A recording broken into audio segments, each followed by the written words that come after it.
That's on. I hope.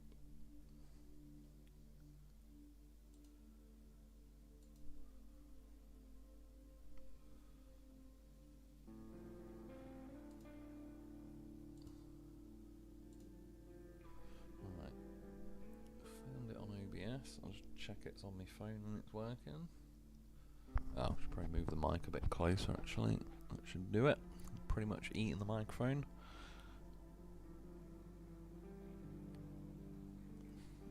Apparently it's working.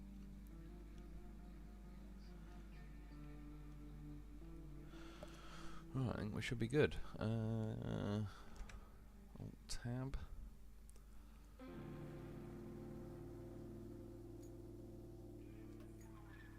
Oh yeah, right. Justin Lynch, hello, how's it going, dude? Good to have you joining us. Yeah, so Washout, I've got... Well, it says infrastructure requests left 6, but I'm 99% sure, like, one of the missions I've got to grab 4 fix 4 pipelines, and I'm pretty sure they each count individually, so I think that's kind of, like, sort of incorrect. It makes it sound like there's more left to do than there is. Completed objectives, so I've got 5 left of them to do, and then I've done all the side objectives. So yeah, not too much left to do really. But yeah, we'll get it going. Rebel, morning mate, how's it going, dude? Good to have you joining us. Yeah, finish off. This should be the final live stream for like this Washout DLC map. Justin Lynch, how can we both be #1? I really don't get it with them crown things. Again, I don't even know. Let's have a look. Can I find... Oh, wait there. I'm just going to Alt-tab. I'm just curious, if I right-click on it... No. Top fans. I'm just curious if there is, like, a way to turn them off. Not that I can see.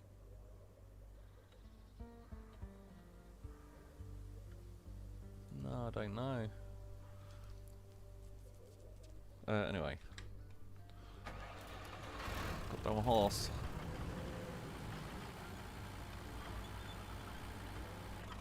For some reason it feels like ages since I've played this game.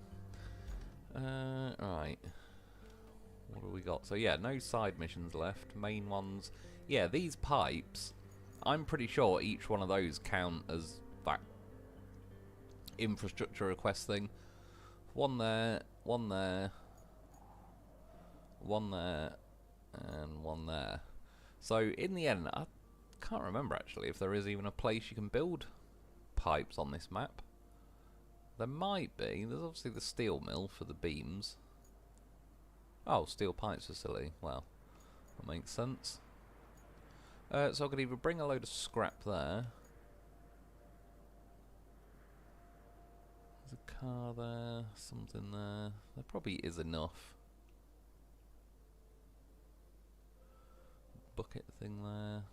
Some shit there. Oh, tractor as well. Yeah, there should definitely be enough between that tractor and the car.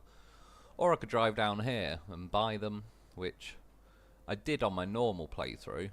I don't mind doing that, but I suppose if the steel pipe facility is here, then where would I go from there? Because really, what I did last time that I quite like doing was like drive up past the sawmill, cut across here, and then you can drive across here, and obviously before you fix that pipe, you can like crash into it and knock it out of the way, and then get through here, so you can at least end up on this side, then fix the pipe, and then you can drive up here, fix the second one, which that one's glitched. It might well just be stuck in place. Then drive up here, and then obviously like go and fix that one and that one. So where would I cut across, or would I just have to come back down? Yeah, sod it then. I suppose I could, since I've not got a whole lot left to do. So I'm gonna need a crane, really, I suppose. What have we got nearby? That is not a crane. I thought I'd have one laying around here somewhere, but apparently not. Really? Ah. Any good scrap in there? Not really. Just gonna grab a bit from there, but there's probably no point. This was that mission where you had to clear a bit of the forest for... The weird thing is, there's various trees in this patch that are unkillable anyway, and yeah, nothing ever happens in the end from clearing this area, so I don't really think there was that much point to it. Right.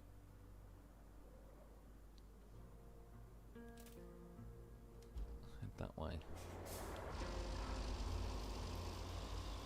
Rebel, I hate those crowns. Yeah, again, if I could turn them off, I just would, because if anything, they push everyone's comments further over, and it just, when you look at it, it's easier, like, it used to be easier to figure out, like, where you were up to the comments and whose name's next to the comment and that.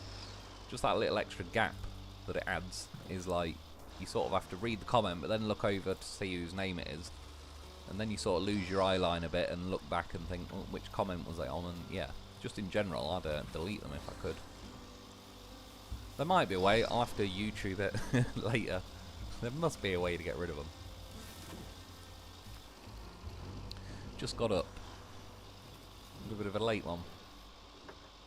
Just in its night for me. Yeah, same here. There's some people outside as well that I think they've gone now, but they're doing like some building work at like 11 at night, midnight. I don't know what the hell was going on. Unless they were like breaking into one of the shops or something. God knows. As long as they ain't breaking into mine. And there was a crash out here the other day. There's pieces of bumper and everything all over the place. I missed it. Bit disappointed. Slept right through it. Funnily enough, that day I actually slept like a baby. Actually had like a full 8 hours of uninterrupted sleep, which is pretty rare. And yeah, the one time there was a big crash outside. Rebel, I think someone at YouTube thought it would be a good idea. Yeah, I can sort of, I don't know. Yeah, I mean, overall, I'd just say, yeah, get rid of them. Damn, this thing feels slow.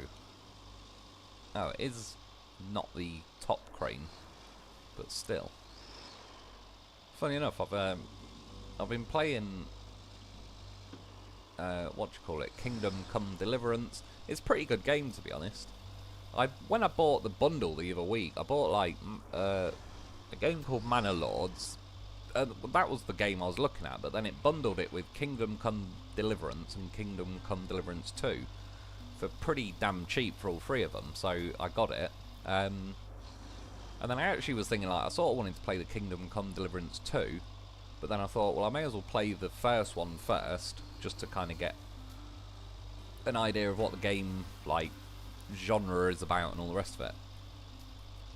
Yeah, so I've mainly been like messing around on it, but it's a pretty good game, to be honest. It's a bit like, I've said it before I even knew this game existed, but obviously I liked playing Elder Scrolls Oblivion back in the day, and it's sort of like plays out similar to that game, only there's no magic in it. Like, you're not firing fireball spells across the map, or, you know, like hitting people and all that. And the other nice thing is you can just be an absolute menace and rob everyone blind. Pickpocketing people is really easy. When people are asleep, you can just lockpick the chest that they store all their stuff in and rob them. It's yeah, pretty good, because as I've said before, like, that's what I ended up just doing on Oblivion, was running around trying to rob everyone. But Oblivion was quite restrictive, as in every time you killed someone, it'd say it's some kind of main character and you've messed up the game or something. Yeah. This game seems a lot more willing to just let you be a menace and doesn't really punish you for it. What am I... Sorry, I forgot. Down? No. I forgot how to bloody fold the crane out. I can't press down on my D-pad. What the hell was it? No, not that one. It's gonna... Is it G? I know it was one of these. F, no. That's horn. No, that's recover. Crane functions. Is it the 9 button?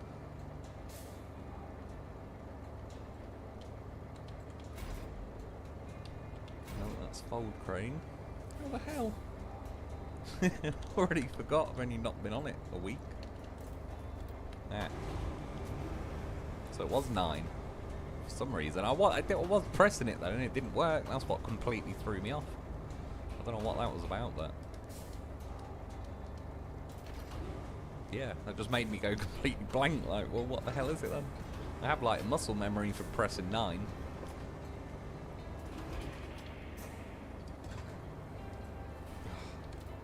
I was gonna say, muscle memory. I should, like PTSD from having to constantly press 9 because down on my D-pad is not working on my remote. Keep entering the stupid menu every time. I can't remember where I was going with that, but it's something to do with playing that game anyway. Yeah, running around robbing everyone blind has been pretty fun. Oh yeah, that was it. And you can, I've got a horse on there. I've named him Sir Loaf a lot, even though it won't let you name him, but I have. Fuck it, we're gonna get the car first, see if that'll be enough. Yeah, and I reckon the horse is faster than this crane.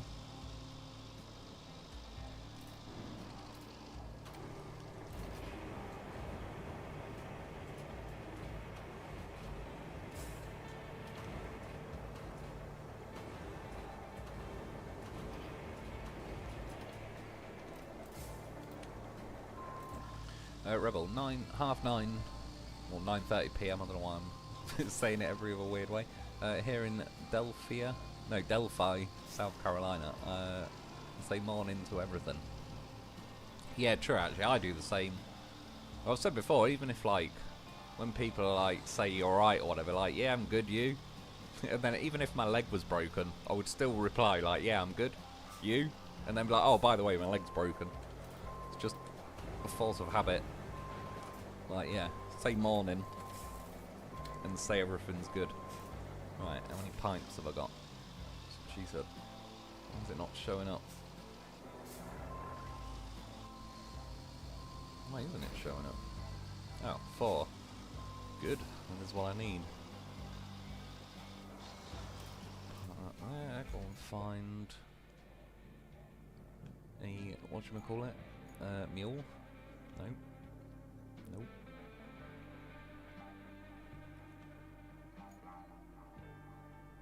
Must be my other playthrough, yeah. Like, I've got... well, saying that, if you look at all the white diamonds around, I have actually got quite a lot of vehicles all over the place.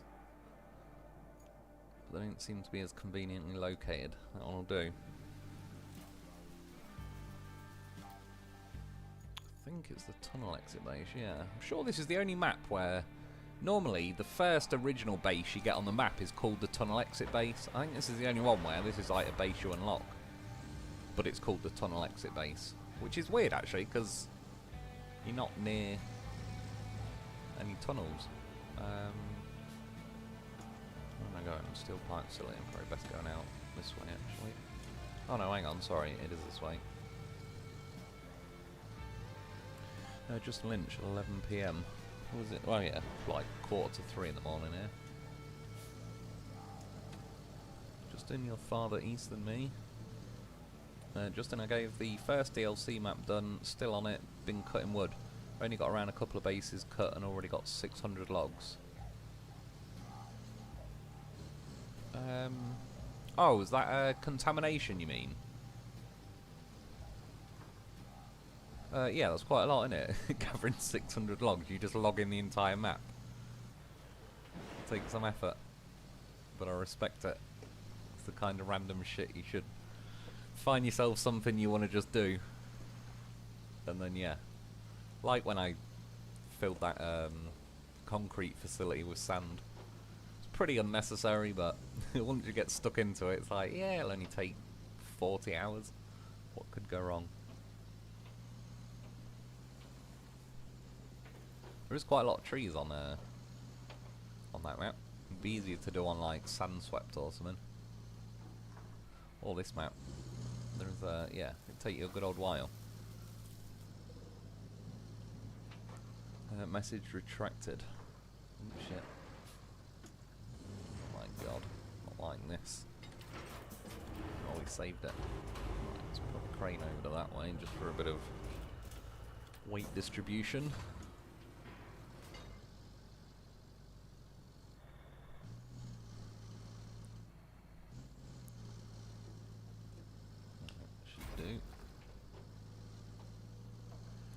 Rebel, on the Sunswept in hard mode, I call it EM, easy mode. Yeah, it's funny, like, again, you say they call it hard mode, but the fact that you can change the settings to make it sort of better, like sand quarry radiuses cover everything and so on.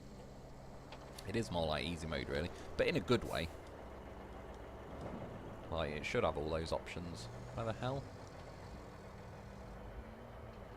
Oh, oh, fuck, now I was going to say. Thought it just... I'm sure I saw some, like, blinking going on near the crane. That's why I thought they were sort of landing behind it, but whatever. As long as they didn't steal them off me.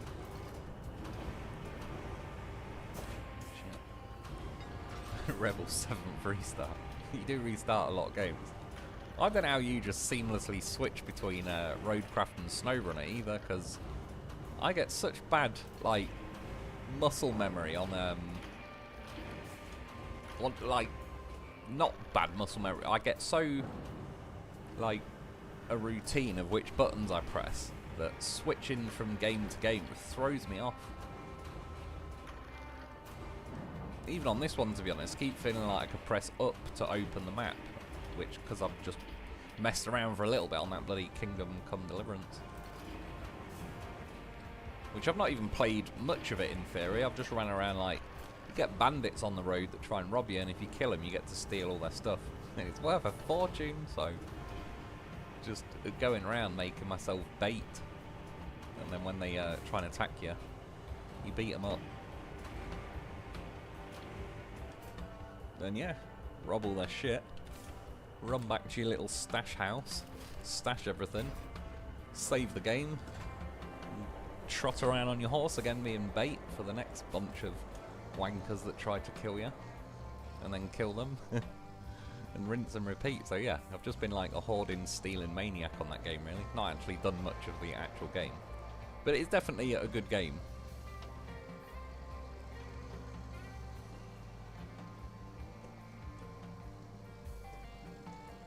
Right, I'm thinking here, if I go back down just to the road, yeah, this thing's drifting around like mad. Back to the road it made me build the other week and just cut through the sawmill, do it that way. I probably should actually. Shit, don't do it. Yeah, back down to there. Cross up here. And then I'm going to go to that one first. Yeah, we'll figure out that one, because I don't know if it's glitched.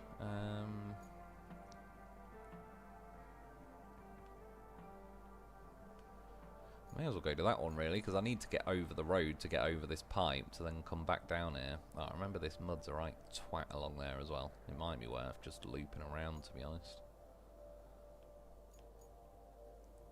But whatever. Get that done. Over the road. I'll put some flag things just so I actually remember to go around. Because I'm sure last time I drove through this mud section and it was so horrifically, so it probably took me like 8 minutes just to get across.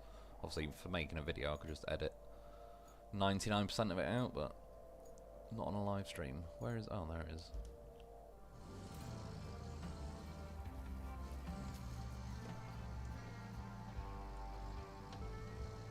Justin Lynch, Newfoundland. What a name. Like, we found some new land. What should we call it? Newfoundland? Done.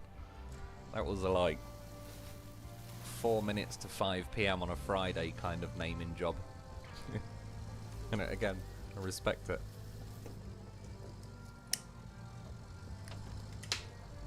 It's like the word fireplace. Like, literally the place you have a fire, and then they named it Fireplace, and that was it.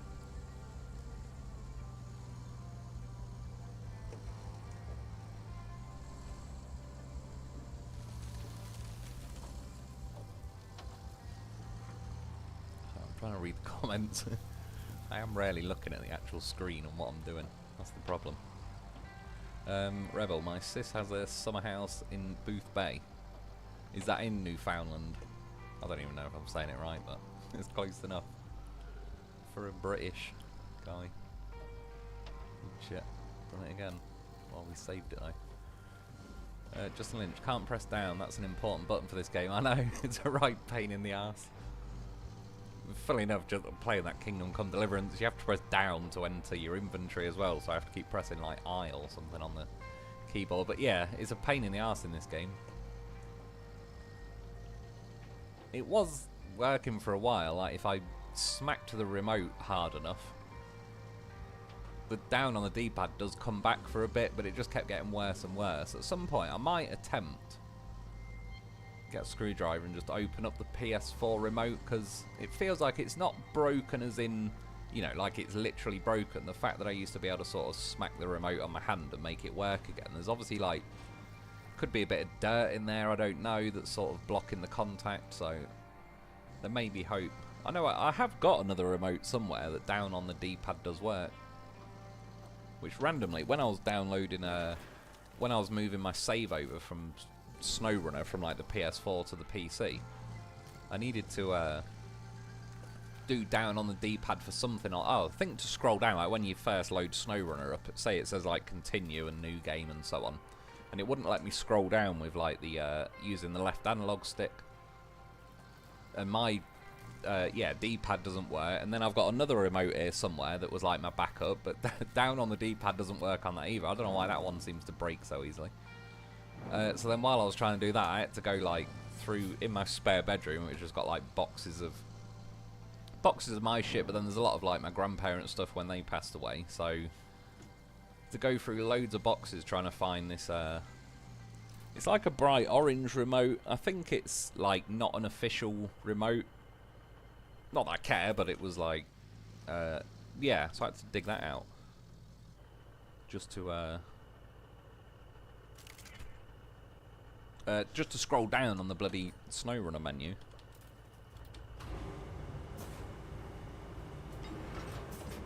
Yeah, so I could click on like the saves and whatnot.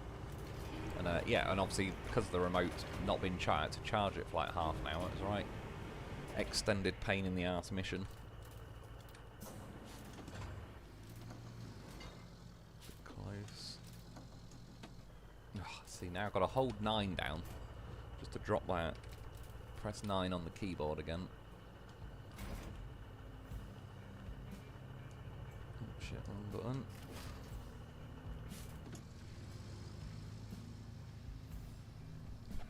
Yeah, I could use that other remote, and to be honest, it's not as bad for this, but when I used to play Call of Duty, it was like, and especially doing sniping, and the only way to explain it was like, when you get a remote nicely worn in, it felt really like good, like I was used to it, and then if a remote would break and I'd get a new remote, just like the newness and stiffness of the analog sticks and all the rest of it used to just feel weird, and then it'd like put you off with your sniping and that for a little while.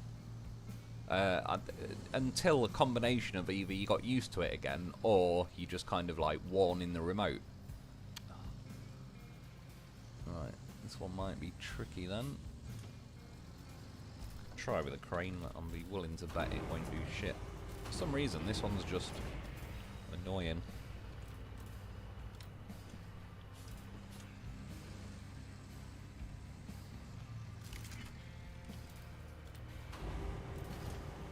I'm just going to leave the pipe here. I'm going to go and do the other ones, and then I'll bring something back.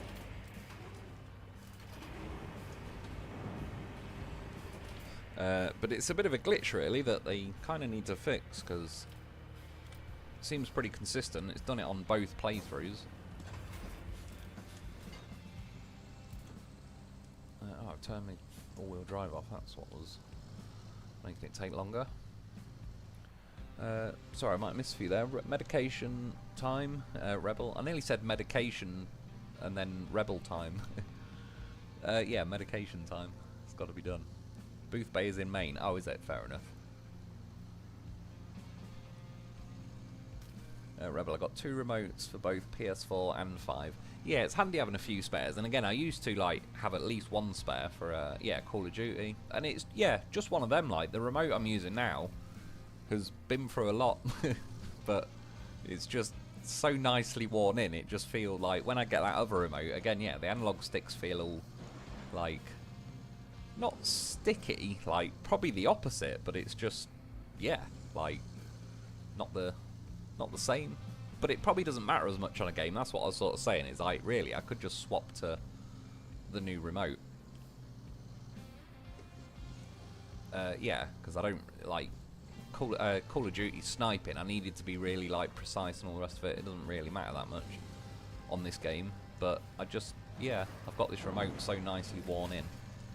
And it's got like little green things over the analog sticks, which again, I can just pull them off and move them over to another remote, but it's getting stuck. Dactyl Gaming sent 5 ItsMrLoneWolf gift memberships. Oh, cheers, man, I appreciate it. Do you know what? I've never even... I think that's... You might be the first member, and... Yeah, I don't even know really sort of how that all works, but I appreciate it. So what does... Two Little Mice received a gift membership by Dactyl Gaming, No Sleep 1982, Boa Omega, Captain Freak 88, and Oklahoma Hellcat. Yeah, I appreciate it. If any of you guys bagged one of them, say thanks to Dactyl Gaming, because that's on him. Yeah, I appreciate it, dude. And oh, as well, Dactyl Gaming, thanks for all the content and hours of enjoyment. $20, I appreciate it, dude. That's very generous of you. Again, that'll go towards other games I'm getting, and yeah, like SnowRunner DLC, essentially, all that sort of stuff. But yeah, man, I appreciate it. Again, I've not even seen how all that stuff works before.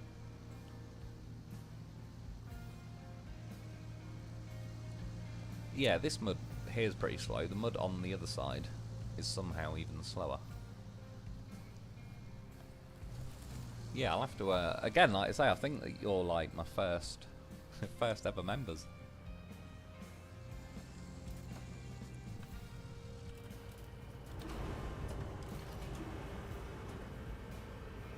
Oh my god, is this one glitched? Stuck, or is it? Oh no, we're alright.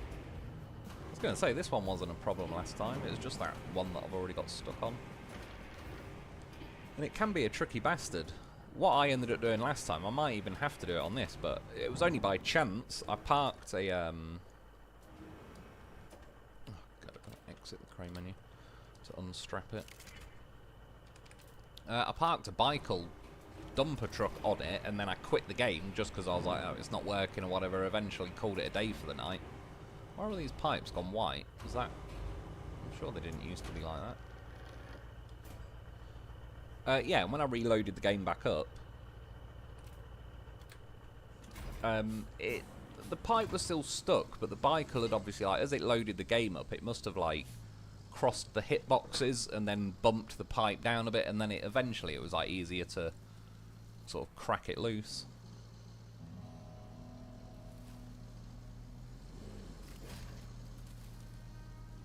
Which, yeah, I did have it happen on, like, what map was it?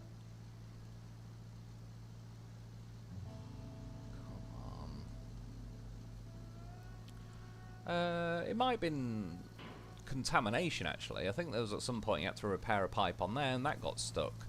And I ended up using like the crane, but I can't remember if I fired my crane legs out. There was something that was like quite easy to get it unstuck. This one on this game, however, or this map,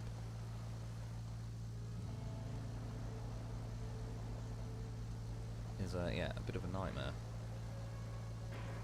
We shall find out soon.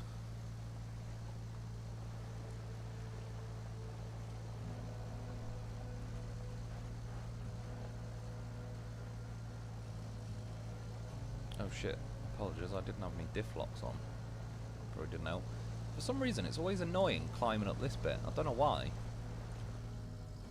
Even though like the sand looks like you should just be able to drive up it pretty nicely. Rebel, what's going on? Seems like a membership thing. Yeah, again, it's the first time I've ever seen it as well. I don't know how it, like, because it says Dactyl Gaming's gifted 5 memberships. I don't know how, like, it obviously just hands them out, if you know what I mean. So again, it says Two Little Mice received a gift membership, No Sleep, Boa, Captain Freak, and Oklahoma Hellcat received a gift membership by Dactyl Gaming. I don't know how it decides who does and who doesn't, or like what the deal is with that, but yeah, again, I appreciate it, because yeah, that's very kind of you. Dactyle Gaming, least I could do for all your videos and loaf love. Yeah, I appreciate it, man. Do like myself a good old loaf.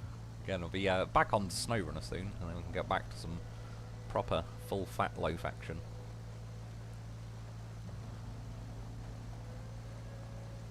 The OG. Looking forward to going back. But again, I just need, like, I had some kind of itch that needed scratching of, like, just messing around on some kind of different game for a little while. And again, in the end, like, for some reason, for about a week or so, like, I bought that Manor Lords and Kingdom Come Deliverance and whatnot. I even got, I think, Alien Isolation. There was a few different games, and I ended up, each day was almost, like, wasting my time thinking, like, oh, I might play this game, then it's like, oh, I don't know, actually, I might play this one. And I burnt about a week just not being able to pick which game to play. And then the other day, I was like, fuck it, I'll just... Again, I was going to play the Kingdom Come Deliverance 2, but I thought I may as well play the first one and see what it's all about. And then, yeah, haven't really done much, but just as a means to, like, just running around doing something a bit different, get it out of my system. But yeah, no, I definitely appreciate it, dude. Squared Client 5, how's it going, man?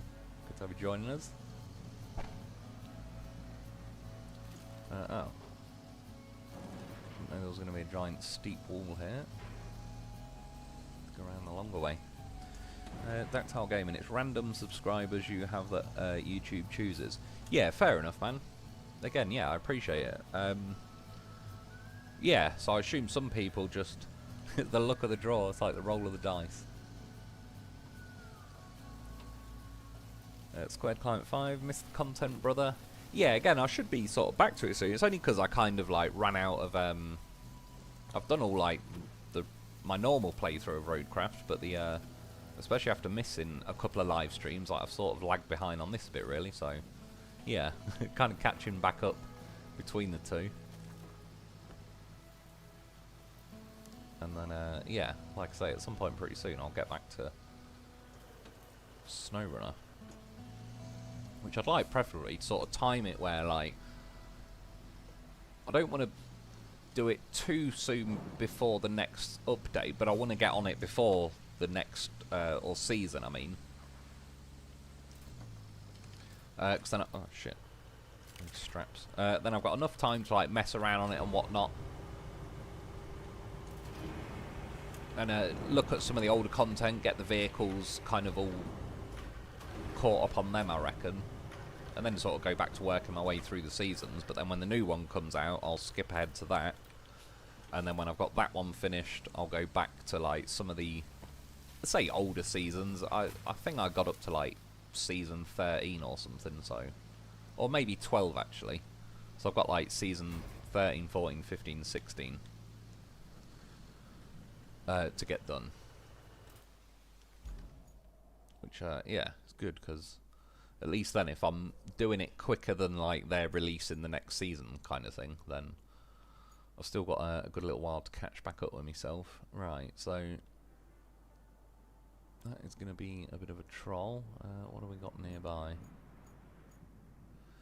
I mean, I can go and try it with a big crane, but again, I didn't have any luck last time. I think if this doesn't work, I'll just take a bike, I'll try and park it on top of it, and we'll see what happens from there. Dactyle Gaming, I'm still in Michigan in SnowRunner. I need to bring it back to my channel. I'm still in Michigan. Is that one of the early ones? I'll be honest, like, I forget now which sort of order they're all in. I used to know it. I'm sure Michigan rings a bell of one of the earlier ones, though. Yeah, I need to bring it back to my channel. Yeah, I must admit, you may as well, dude, because it seems to be... It's funny, actually, because when I was just clicking on to type, like, the message thing saying that I'll be doing a live stream in about half an hour, for some reason, under, like, when I was clicking on it, it said recommended for me, and it was recommending my own videos. And I think there was one or two SnowRunner ones, one or two Roadcraft, and then there was a what was it, like, Expeditions game. And yeah, the Expeditions game, like, has hardly any views. It not even broke 1,000 views versus, like, the Roadcraft and SnowRunner stuff. had like multiple thousands of views. Just sort of shows like even though SnowRunner's like a much older game, and even though those videos say were made like 3 to 4 years after SnowRunner came out, versus the Expeditions one was made like probably weeks after Expeditions came out, and yet it's got like so many less views. You can sort of tell how much more popular SnowRunner and that still is. I would say even SnowRunner, I would argue, is probably still more popular than Roadcraft as well.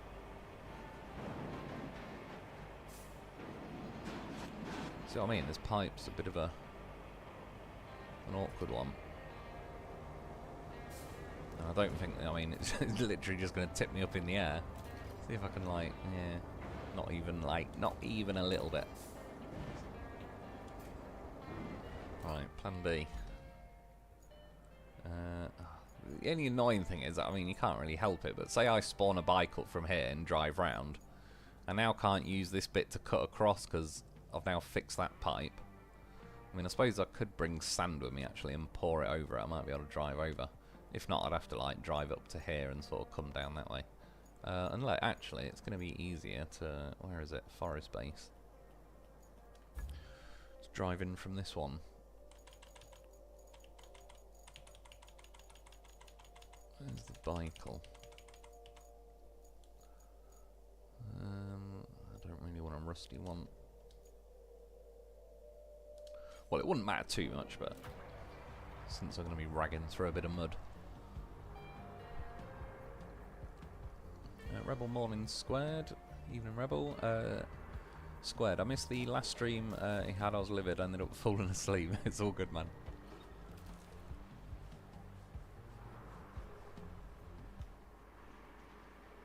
Right. Hopefully, you don't want to spill this. Oh, yeah. Actually, yeah.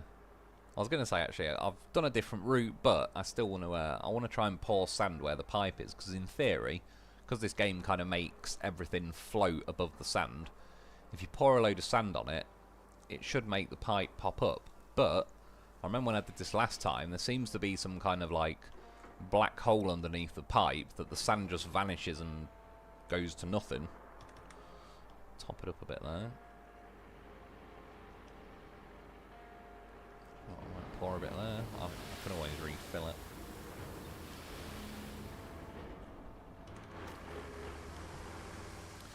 Yeah, so that makes it even trickier. This is why last time I ended up, like, after pouring the sand and that didn't work and whatnot, sort of out of frustration, I kind of parked the bike on top and then quit the game. And yeah, loading it back up, that seems like sort of accidentally bumping out the way. Rebels, square, do you need to take a nap during the day? I've set my alarm for 9. A nap in the day is good every now and then. Well, I end up doing it quite a lot, because with insomnia and that, sometimes I only get like a couple of hours sleep, and then it kind of hits me halfway through the day, and instead of fighting against it, I just find sometimes if I can... Half the time I don't even go sleep, but you just get that nice tired feeling, which, again, having insomnia, the nice tired feeling is sort of... When I say tired feeling, I mean, you know, when your eyes are like really sleepy and all the rest of it. I like that, because I don't get it that often. And yeah, either have some kind of like hour power nap, or again, maybe not even quite asleep, but close enough.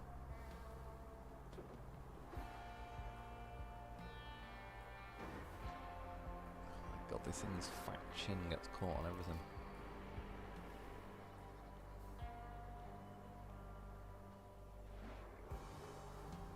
Oh, don't tip. It's wanting to go left.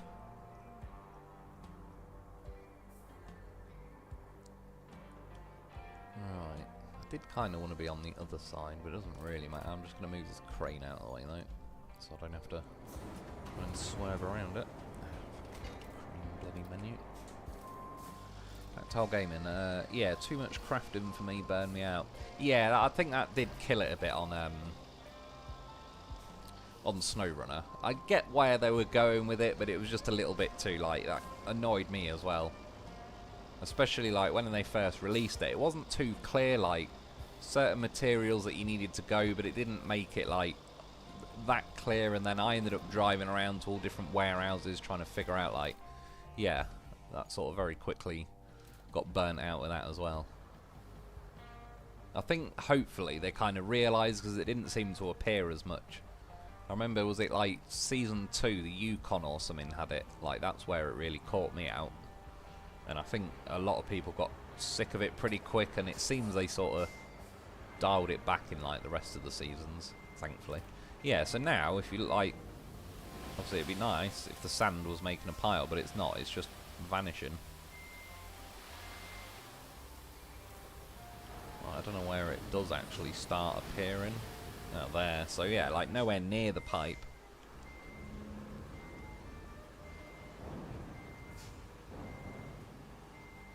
Last time I was able to get like it, yeah, reverse up onto it.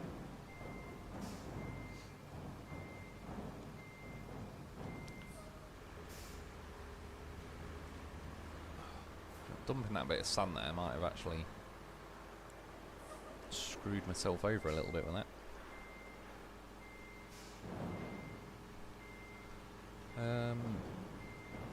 Tactile gaming, I don't worry about it, experience points. I just like to help out content creators that have given me hours enjoyment.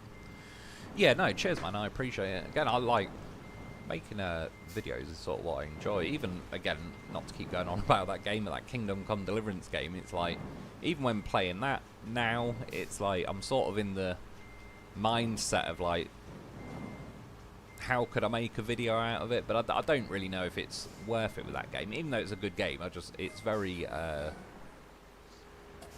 don't know, you could easily spend, say, 5 or 10 minutes riding around on a horse to the next town, which is like, 5 or 10 minutes of just riding around on a horse is quite long for sort of editing a video. But yeah, I like doing that now, and I sort of play and see games in a different light these days, whereas back in the day, before making any videos, you just sort of play it willy-nilly. But now you're always trying to think like, is there something useful to be made out of it? Let's try and tip that up, see if that pries my wheels up a bit. It does. I was going to say, that last tyre does not want to get over. What I want to do is get the vehicle kind of basically parked on the pipe.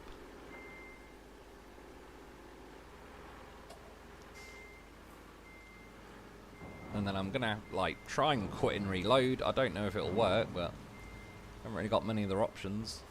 Otherwise I'll have to skip the rest of this mission really, and for the love of God, I'm just going to get the crane. I don't know why, one of those tyres on that vehicle is refusing point blank to get over.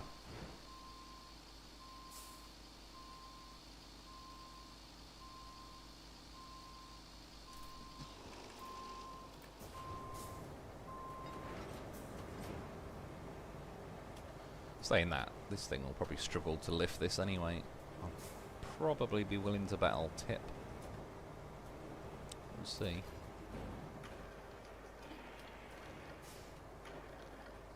I sort of am, but... So even like, if it'll let me lift this up higher, even dropping this down on the pipe is not even budging it a little bit. However, I'll stay in this.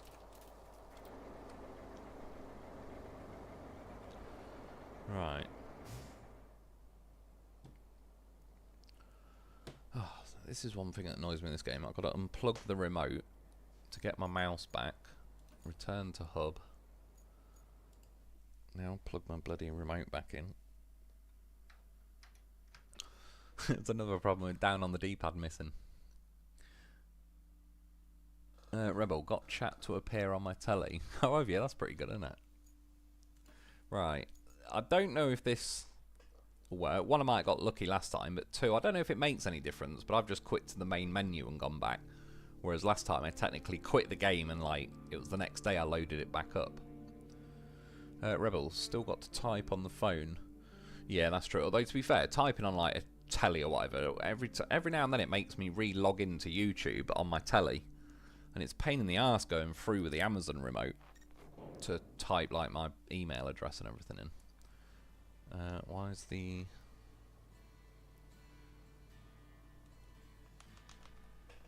Now it's just completely ignoring the remote controls for some reason.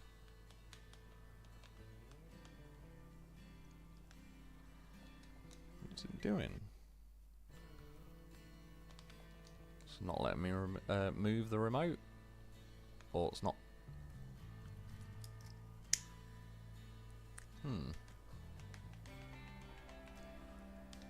Well, that's a bit of a new one. Normally you just unplug it and re-plug it in and it's fine.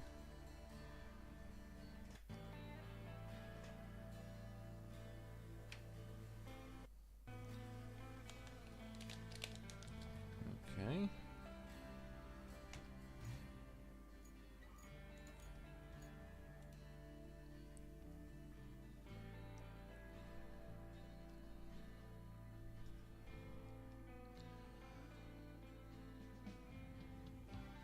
Alright. If not, I might have to quit the game entirely and reload it. Yeah, I don't know what. It's like completely just ignoring my remote now. Sorry, it's probably going to make the live stream go black for a second, but I'll soon boot the game back up.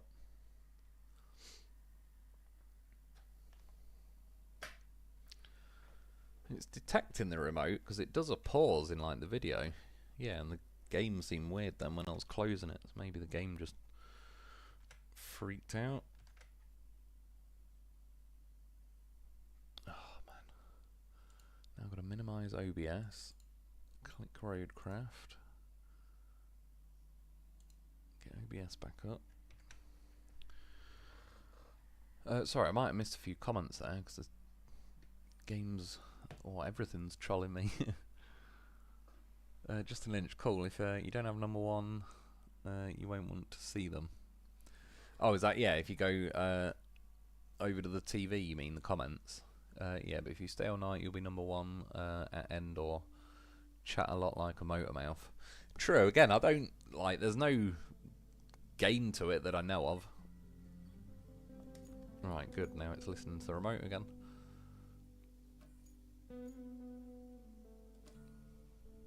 Might have worked out in the end, because again, like, it was a full quit and close the entire game that I did last time that helped sort of bump the pipe out of the way.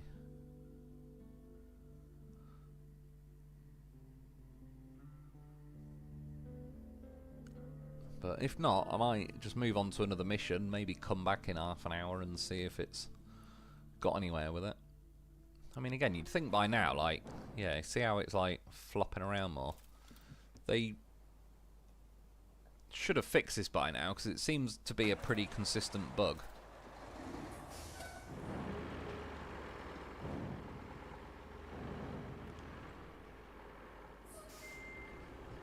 Where is it? Is it just me, or has it basically moved back, like... if anything, it's gone further up. That's what she said. No, it actually looks more back in place now than it...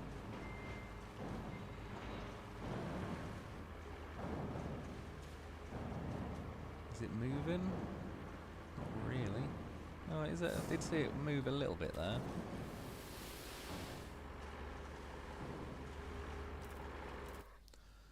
So last time I brought like a log and a concrete slab and all sorts.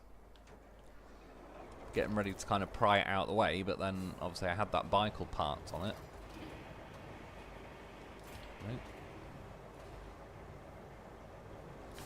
Can I get the crane low enough? No. I was going to, like, if it were just straight up. It moved a bit. But probably not the way I wanted it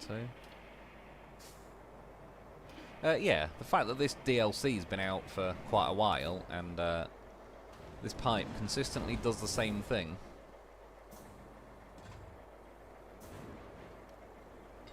And they haven't fixed it still. Like, they're kind of killing this game themselves by how slack they are on, like, responding to glitches, really. Yeah, I mean, at this point, I'm gonna try approach him from the other side just to see if I can smash into it, because it might pop out the other way, but again, they're just trying to wing it at this point. Especially at this, like, literally cock blocks being able to finish the mission, which essentially is going to cock block me from completing the map. It's a bit of a pain.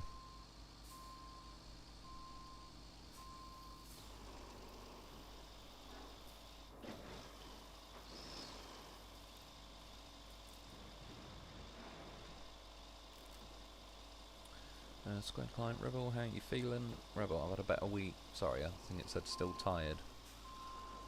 Square Client, I get it, man. Corey Farmworth, are you going to play the new season of SnowRunner? Yeah, definitely. Well, yeah, but I was going to say, when you say new season, do you mean the one that's already come out? I think it's 16?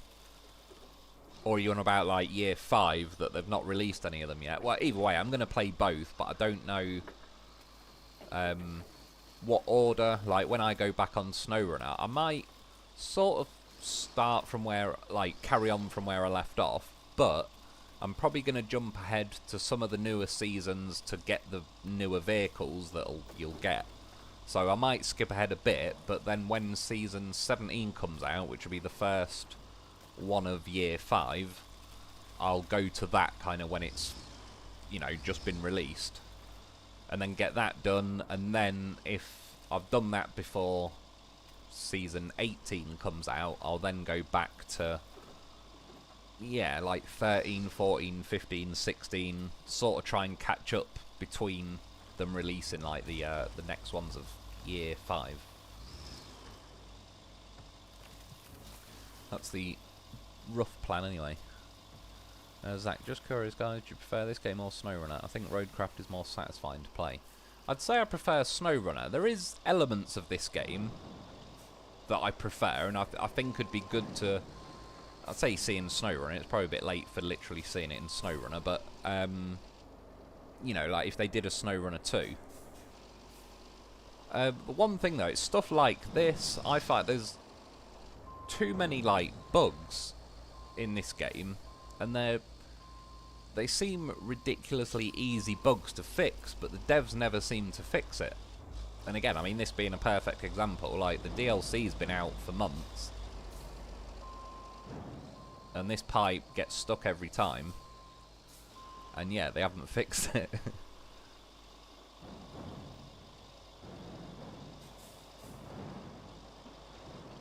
And yeah, as you can see, there's not really a lot I can do about it. I mean, I'll just sit this on there for a bit. I may as well go and do another mission.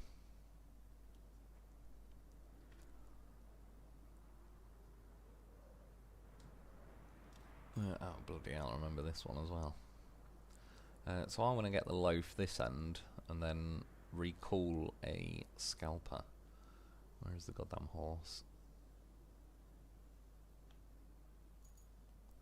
Here he is. Some kind of sixth sense. I remembered where I left him. Rebel, I'm on the fence, but SnowRunner is king. Yeah, like, it's... SnowRunner's like a more simple game, but as I've said before, say if you've got to take something from A to B, there ends up being like 50 different ways you could do it on SnowRunner, because you can pick one of many different vehicles and different setups and all the rest of it. On this, there's 50 different types of mission, or probably not literally, but you know what I mean. There's road building, road laying, tree cutting, delivering stuff, logging, all sorts of stuff. But there's not that many ways to do each mission, because it's like, for example, paving the road, you've basically got a choice between the shit paver and the slightly better paver that's still pretty terrible, to be honest. So there's sort of less variety per mission, but there's a bigger variety of missions, if that makes sense. So SnowRunner, I think, sort of can last longer in a way, because it's just like the I don't know, it's like something to do in the game, and as long as they keep adding missions, so it's keep adding excuses to drive your vehicle across a map, it seems like it could sort of keep going forever. And I suppose in a way this game could, if they kept adding maps and missions and whatnot. But yeah, for me, it's the bugs have kind of killed it quite a lot for me with this game, because they do kind of get annoying quite quick, and they obviously completely stop your progress and all the rest of it, depending what the bug is. But certainly, like, as I got deeper into the game, they seemed like the bugs at the beginning seemed to be just trivial little like funny things that didn't really matter. Towards the end of the game, it's generally like stuff that, I mean, like, again, using that pipe as an example, it completely stops like the mission. I can't really do anything until I get that pipe out of the way, which I can't because it's glitched and stuck.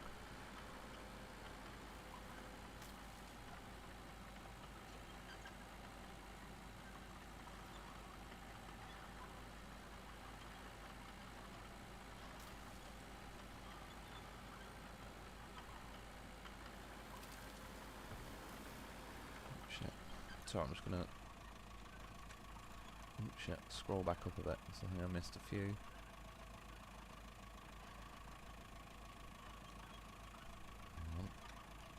Get there in the end. Roadcraft is more satisfying to play. I enjoy both, but I think Roadcraft gets stale quick. Yeah, that's what I found. Like, I was really enjoying it until I sort of got a bit burnt out on it, and I think I got burnt out with Roadcraft quicker than I did with SnowRunner. Justin Lynch, I like both. Yeah, exactly. Like, that's the good thing, is I like the fact that both exist, if you know what I mean. So you got the choice to kind of flick between them, really. And again, there is elements of this that I would like to see added, like, in a SnowRunner in the future. So they've definitely done some things right. I mean, again, even speaking like I'm driving around in this goddamn horse. Tracked vehicles, I'm glad they've added them. Like, that makes a lot of sense in this genre of game. Again, that'd be a good thing to see in the SnowRunner. But they used to struggle with it. I remember people did mods of tracked vehicles, and they'd just kind of freak out, whatever it is about SnowRunner and all that, and MudRunner. They didn't seem to like it, but they appear to have got the concept of it nailed without glitching like mad. So I'm guessing if and when they finally decide to do SnowRunner 2, if they do, didn't drown life. Son of a bitch.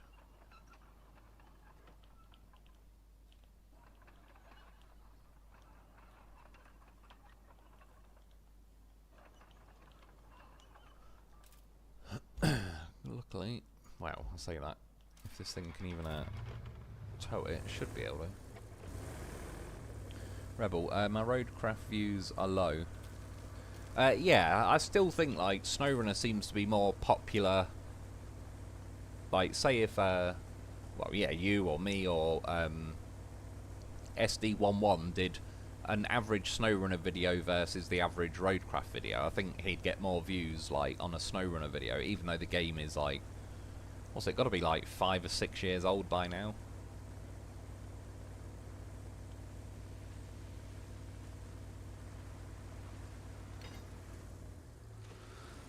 I did drive along this mud last time, but...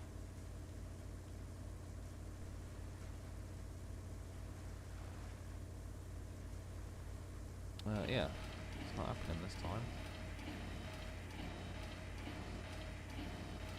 There's another thing like I would like to see added, though, is a snorkeled version of the loaf, because the one thing it doesn't do well in is it can't really go in deep water.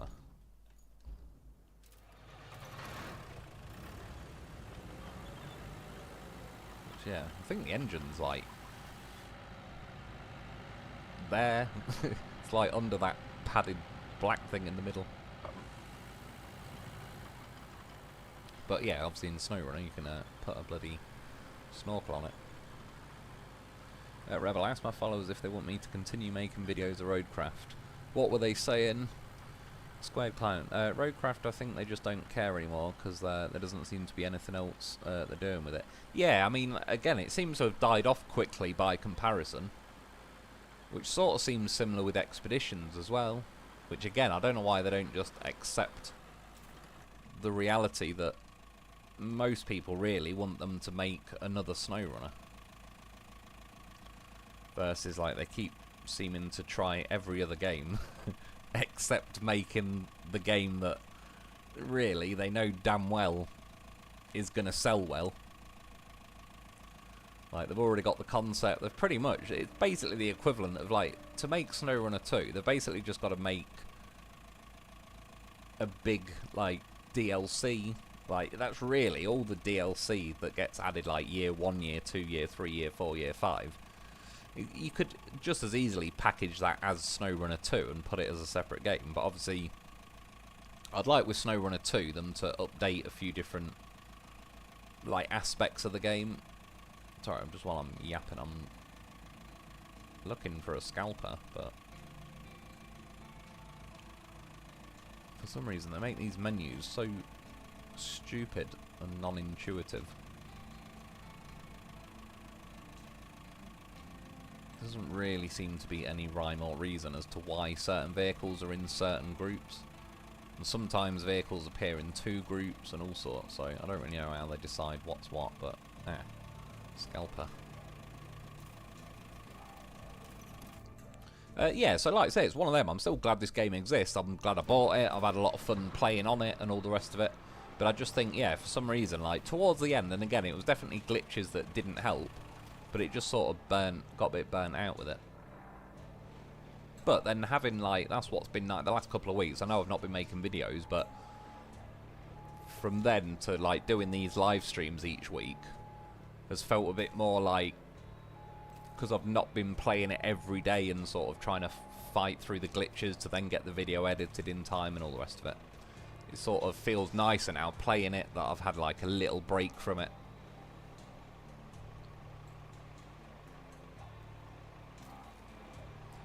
Corey Farmer, Season 16 and the new Season 5. Yeah, so that's like, again, when I go back to it, I'm sort of not 100% sure which order I'm going to do them in, but when the first one of Year 5 comes out, I'll kind of move to that just to, yeah, kind of then get back on a bit of a level playing field with where everyone's up to. And then, yeah, I can use the other few seasons to kind of fill in the gaps between the newest ones. Right.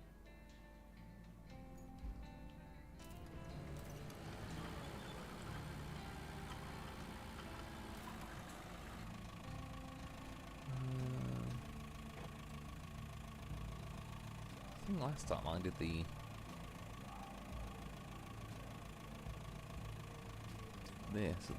Aramatsu bowhead.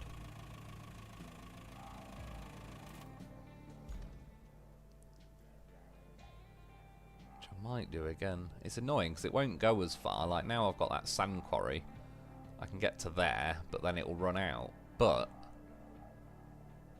I don't know. Or do we just try it with the bicycle?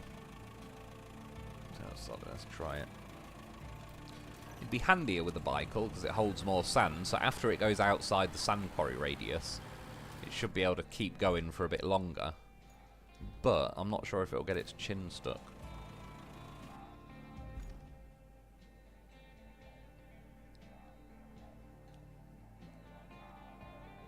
Let's get this out of the way.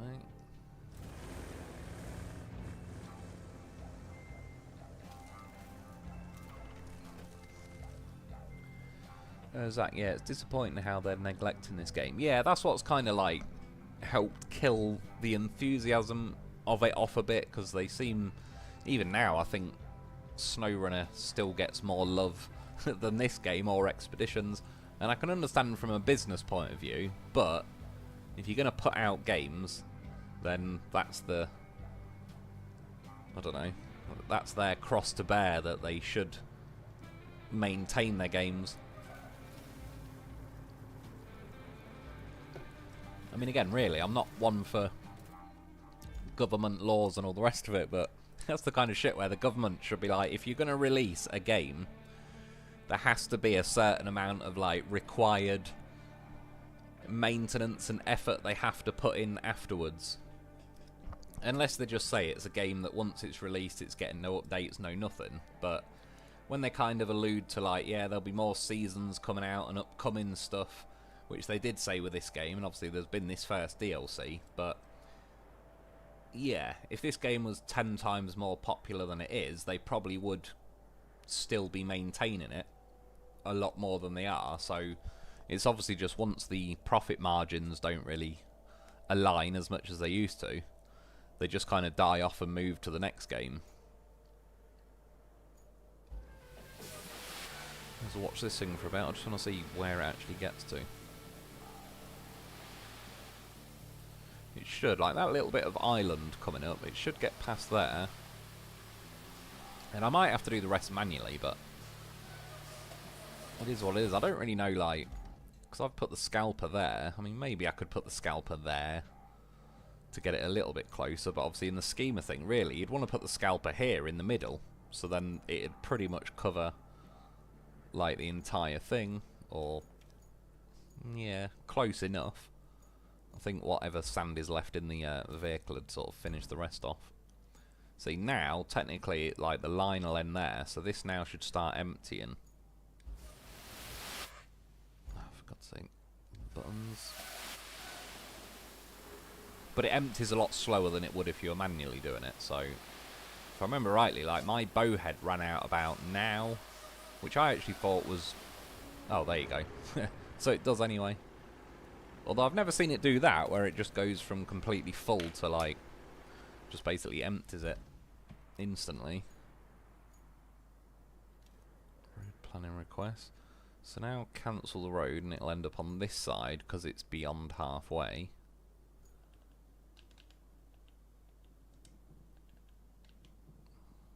What's this game? It just... I was pressing L1 and R1 it wasn't scrolling over. I don't know why the game just keeps randomly ignoring me tonight.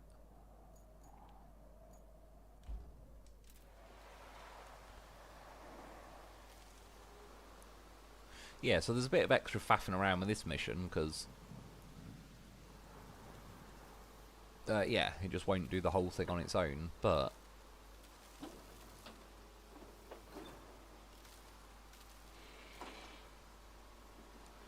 I'm going to drive over until I'm within the radius, get another load of sand, try and go back to that end. But then even after you've done this, you're going to have to go back over it, because if you look over in the distance there, like, the sand goes below the waterline, so it'll need more sand pouring on top of it, because otherwise if you try and build a road where it, like, the sand goes underwater, it won't lay the paving stuff.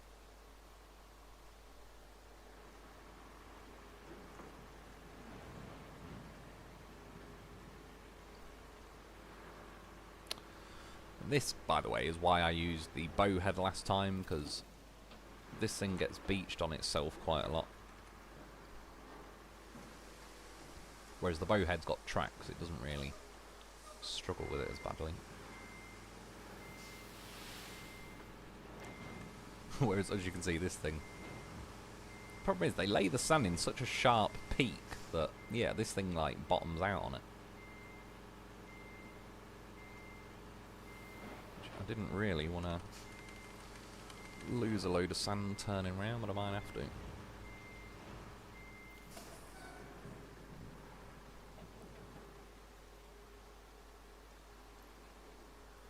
Rebel Roadcraft is following Expedition. Yeah, I think it is by comparison. Like, SnowRunner definitely seems to have had, like, a pretty damn good sort of lasting power. I mean, in game terms these days, SnowRunner's, like, pretty ancient. But I don't mean that in a bad way. I mean, like, some games come out and, you know, 6 months later, a bit like it's happening with this, really. It's kind of the hype and everything for it dies off. Whereas SnowRunner's actually, like, yeah, 5-6 years on, and it's still, like, they're able to release Season 5, which obviously they wouldn't be doing if the numbers weren't numbering.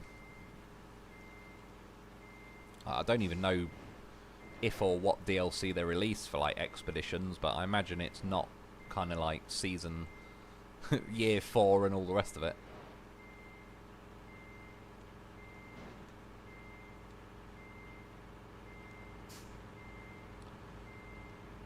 Mod 4460. Try grader in manual or destruction mode on pipe. Yeah, that's true actually. Yeah, I'll give it a try soon. I'll get this road finished and we'll go back and see what's happening. I don't think it will make any difference, but still, I like you thinking, like, that's probably not a bad way to go with it.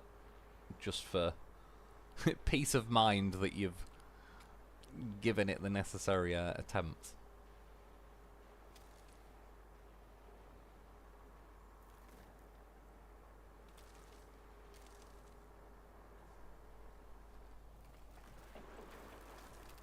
Corey Farmworth, I feel like the devs give up on the Roadcraft because more people play SnowRunner. Yeah, exactly, but like I say, it's sort of... especially the fact that some of the bugs and that in this game, like I say, feel so trivial and easy to fix that I could understand if they were going to have to, like, near enough rewrite half the game to fix something. But yeah, little things like that pipe getting stuck, it can't be that difficult to fix it.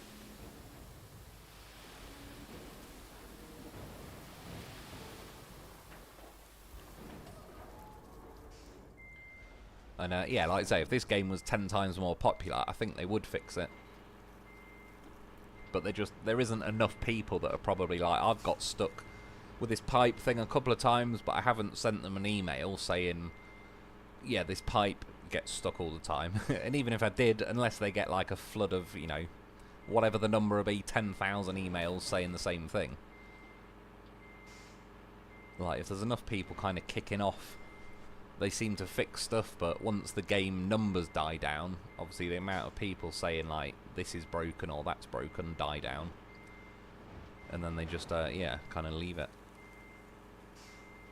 Which is a shame, really, because, again, it was Expeditions, like, it was the bugs that very quickly killed that game off for me. It was just, like, I kept getting blue screens every half an hour or something. I was trying to complete the mission to retrieve, like, the dolphin, essentially, like the Azov.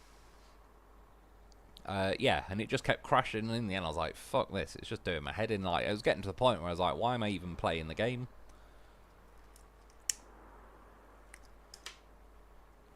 And then while it kept doing that, I was kind of thinking, like, even if I do rescue this vehicle, then what? Then I'll go on to another random mission, and the game will just probably keep crashing and making me, like, reset all my progress. And yeah, I just kind of got bored of it pretty damn quickly. Do it. Why did that tree do that? You're on the list tree. Right, I'll try then from this end and send it as like the AI dropping this sand off, so it'll last longer than me manually doing it, but I don't know if it'll reach quite to where I poured the sand. I mean, again, doing these missions as a video, like the magic of editing, I can cut a lot of it out and just explain what happened, but leave the video as like the end result. But I don't mind at the minute, because I'm pretty much... I should finish this map today anyway, so... I don't really have to be in, like, a crazy rush. I probably should have turned that around before I sent it off.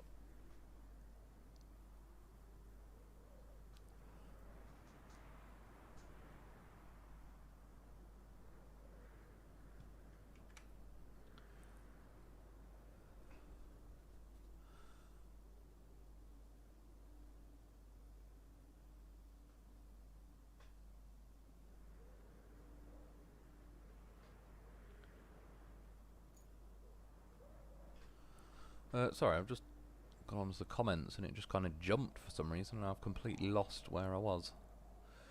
Rebel, at least it's teaching us how to fix things. What, on this game?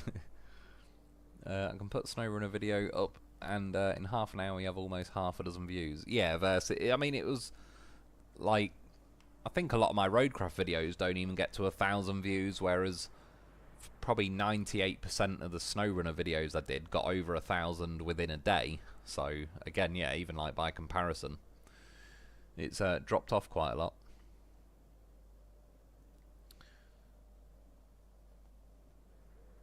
Rebel, Roadcraft has a free demo coming up to try drive up players. Squared client, I don't think it'll help. Yeah, I don't think it will either at this rate. But that's what I don't get. It's like, again, SnowRunner is obviously their crown jewel, but it's like, I don't know, if Ferrari made a good Ferrari, and then everyone wants them to make another one, and then they just keep making crap ones.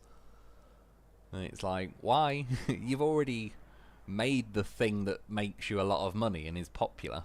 Like, why don't you just accept that what you've already made is good and improve upon it, instead of like, it seems like they're just trying to reinvent the SnowRunner wheel with games like Expeditions and so on. And yeah, it's like, you don't need to.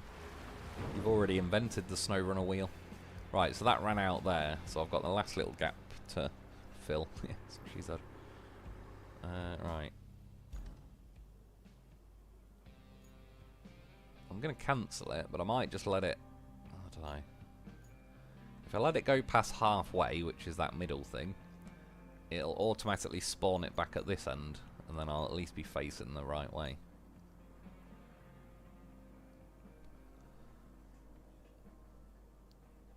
Rebel, no, SnowRunner all the way. I'll probably do another video after stream. Justin Lynch, haven't had many issues on PS5 in Roadcraft. I didn't for... Oh, I was getting stuck anyway. Oh, fuck it then. I didn't at the start. Or, again, it was like, or silly little bugs. Like that tree that was firing like vehicles up into space. But I thought that was pretty funny. And it was no inconvenience unless you specifically drove over to that tree and like rammed into it to get it to fire you around. It wasn't interfering with the game. I think it was like the last couple of maps, I got a few little bugs, nothing too insane. I think I got a few on Kernel, but then these DLC maps have been more of a pain, like consistently sort of glitches that basically stop your progress. Or I had like on Contamination, I gathered up all of the barrels, which was like 4 different missions worth, and then it glitched and put them all back where I started, so I basically had to do that mission twice. And on top of that, that is the worst mission it could have made me do twice, because I didn't even like doing it the first time. Those chemical barrels are just a pretty stupid shit idea. Well, if it was done better, it could be good, but they're so ridiculously oversensitive that there's no real hope of ever being able to actually get the barrels there, unless, again, you just so obnoxiously go like half a mile an hour and dangle it off the end of a crane. Yeah, to me it just seems pretty ridiculous.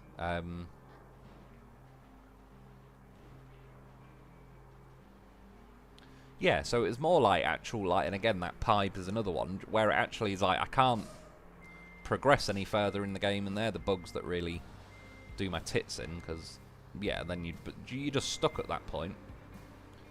And then it becomes a frustrating game of, like, I'm now not playing Roadcraft, I'm just trying to get around bugs. And not fun ones, either. Rebel, I'm on 5 and really haven't had headaches.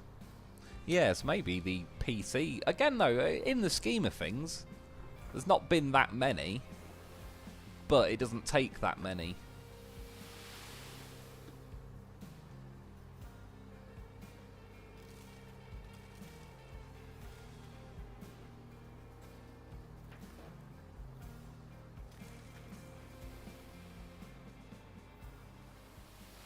I think, like, as well, there's some sort of anti-gamer-esque nature about this. Little things like with the scalper being completely fucking useless.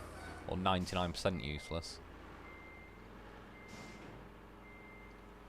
Whereas, yeah, feels a bit anti-gamerish. Where, do you know what, funnily enough, as I've been playing it, by comparison, that Kingdom Come Deliverance, you can rob people blind, like, pickpocket them really easily, just...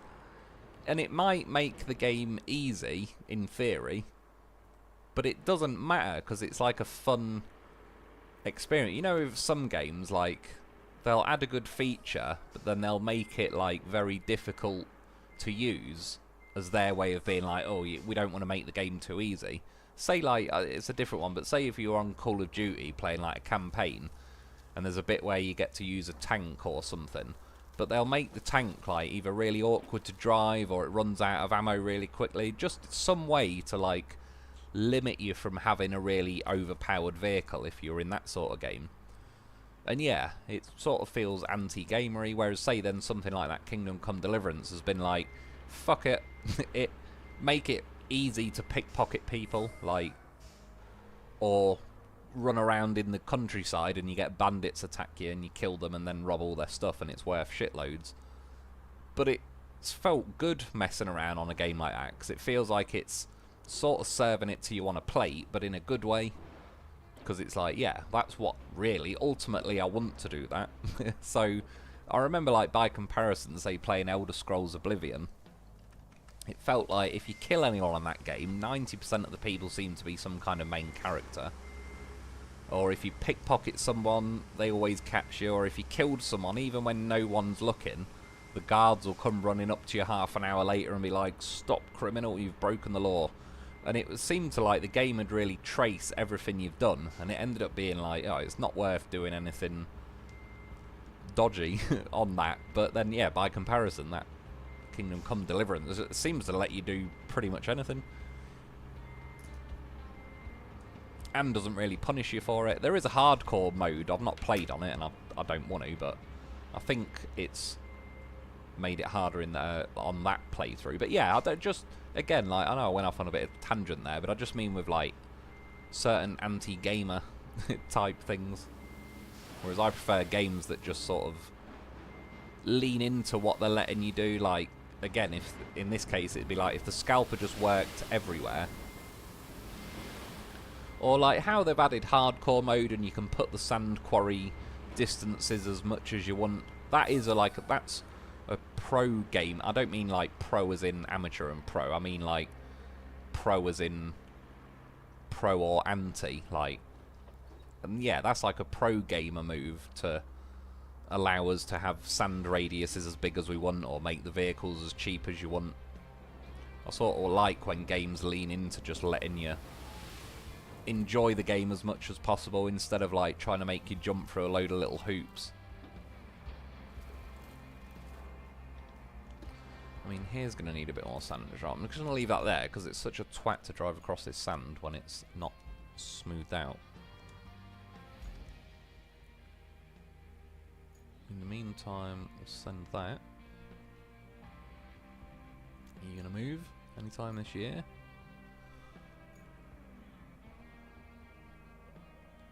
While that's going, where is that pipe?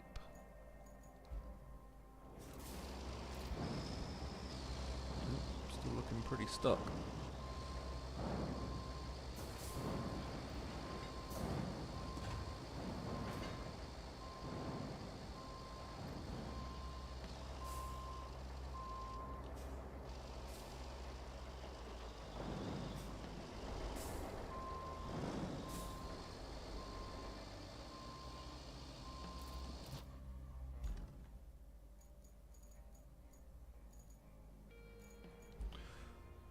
No, I don't want that. Garage.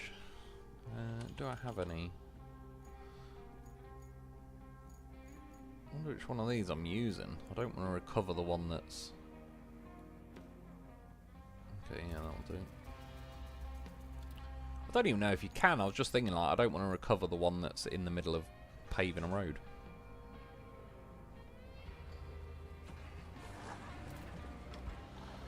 Yeah, we'll drive this down to where that pipe is. I don't think the destruction mode and all that will work, but again, I think it's a good idea to try it, just to tick it off the list. And you never know, like, there is a slim chance it'll work.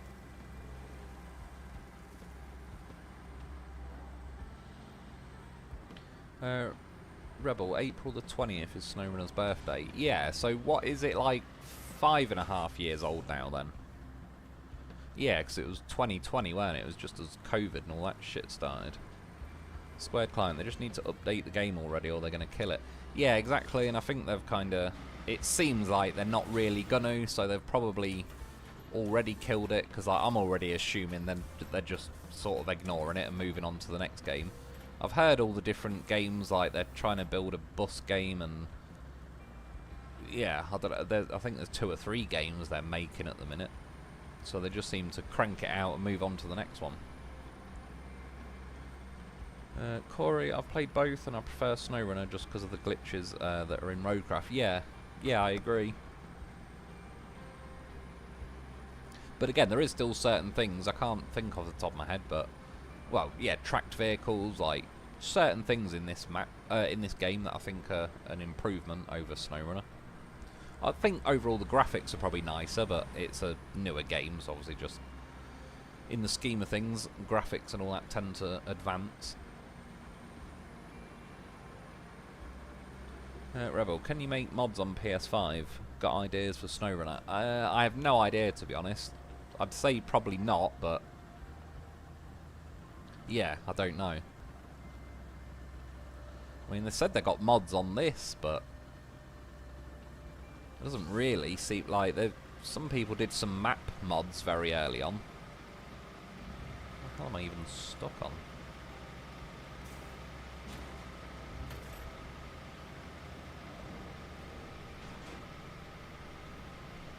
God knows. Might just be this trollish mud.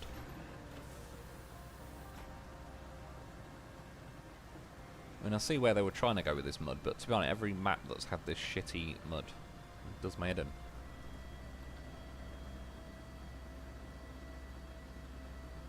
Right, sorry, one sec. I can scroll down a bit with the comments.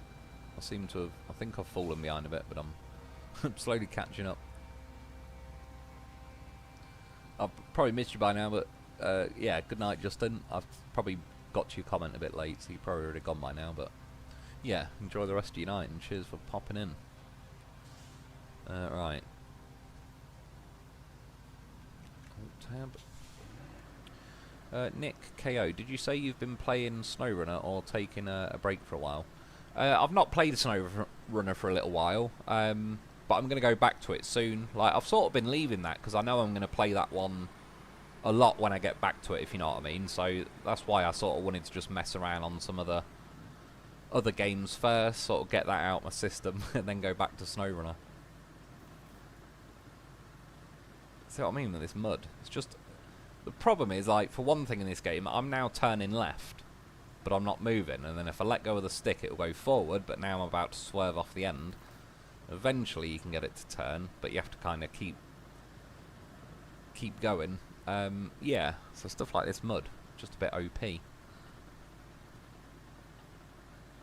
The automated driving seems very cool. It's handy on this game. On a lot of missions, depending where it makes you build the road, the AI aren't really up to correctly completing the route, but they get some of it done. An attempt was made. Overall, again, I do quite like the concept. See, stuff like that, I think on SnowRunner, if they could add at some point, if it was SnowRunner or if they just made a SnowRunner 2, but adding, like... Yeah, even if it was AI vehicles just generically delivering stuff on SnowRunner, it just makes the maps do feel more alive on this versus SnowRunner. Like, SnowRunner, you are like the only thing on the entire game that's moving or doing anything, really. Whereas in this, wouldn't you get all the AI routes ticking along in the background? Yeah, you're just doing your own thing. Every now and then you'll see some truck driving past, or probably not literally here, but...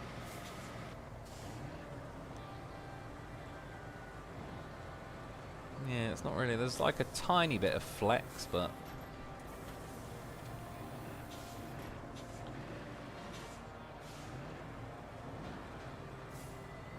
not enough.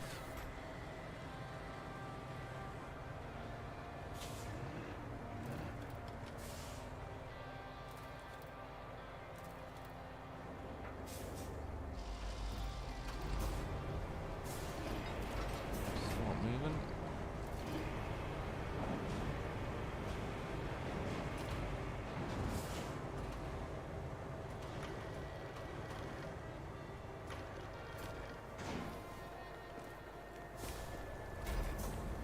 Try it from this side, but again, I just don't think it's gonna...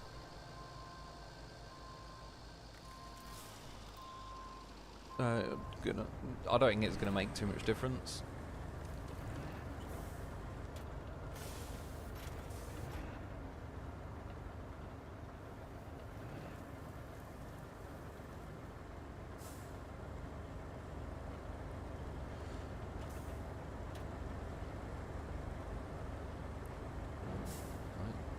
Get the thing low enough.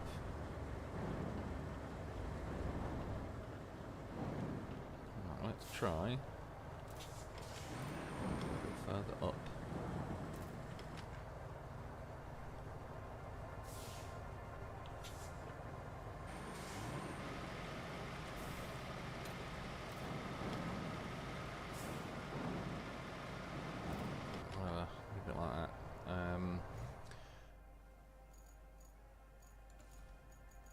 I'll just try and quit and reload. I don't know if it'll do a lot, but we'll try it for the hell of it.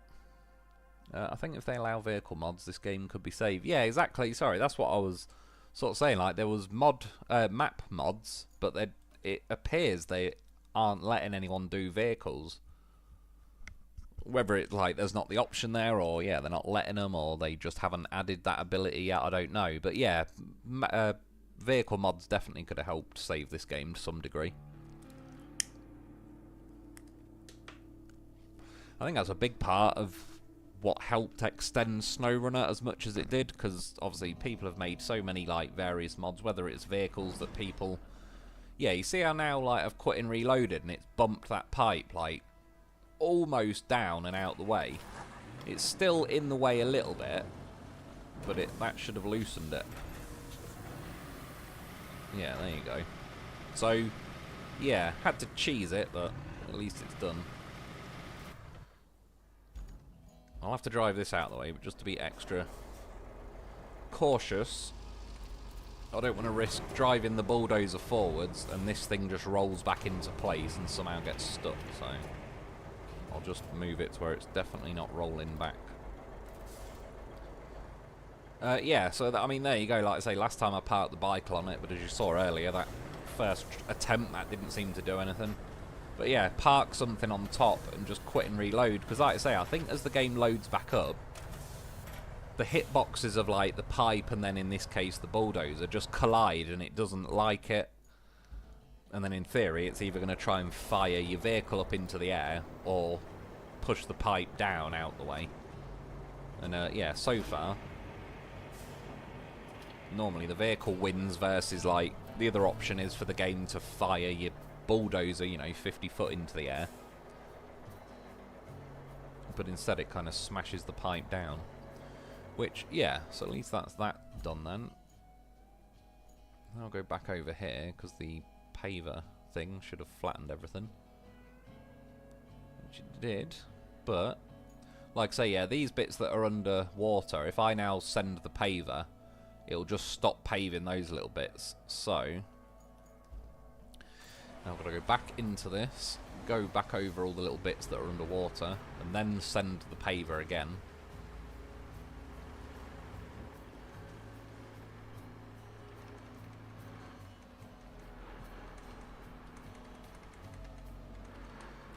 Fuck's sake, because I had to quit and reload the game, it's turned the bloody engine off on this.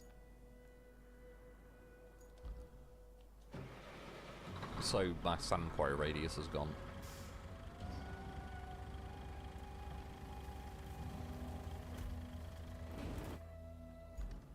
See what I mean? It's like one bug leads to it. I don't know if that's a bug per se, but it's a pain in the ass. Then yeah, some bugs can have like a domino effect where it kind of then it affects the next thing and then the next thing and so on, and you end up burning so much time trying to get around bugs. And again, that's when I kind of lose my interest in the game a bit quicker. Oh, for fuck's sake, chin's stuck. See, I mean, it is a prime example of if they did allow vehicle mods, make the chin either not a hitbox or put a proper skid plate underneath it so it doesn't stub its chin on everything known to man.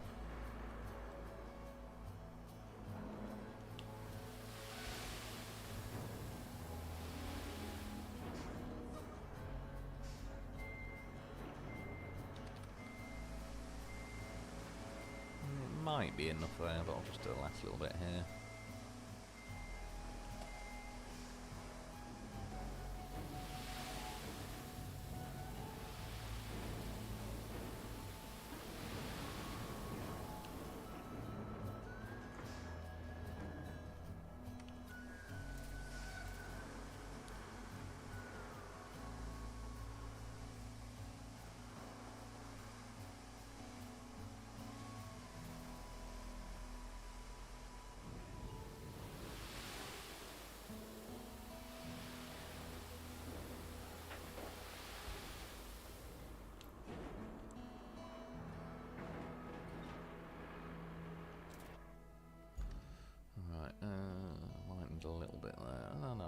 should be alright.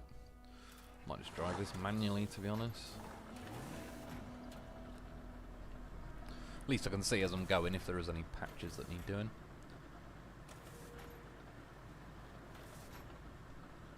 Rebel, maybe park a dump truck in radius and get another one and continue the circle.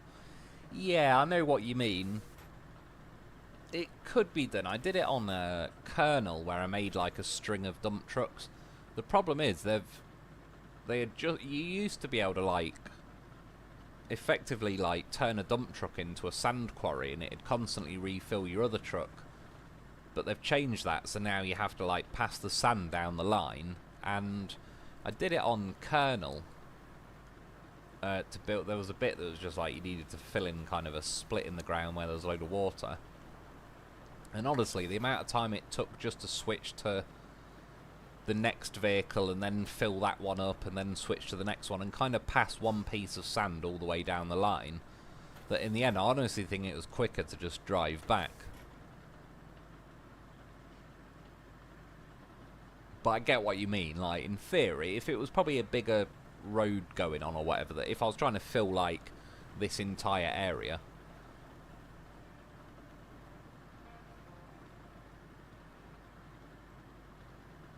yeah, it'd probably come in handy a little bit more then, but for just these last couple of patches, I think it'd probably take longer than it's like you wouldn't get too much use out of it. Corey, and they're still making a lot of money from SnowRunner with all the updates they're doing. Yeah, exactly. I assume like even year 5 has probably sold pretty well. I mean, I've got everyone I know has got it or are gonna get it.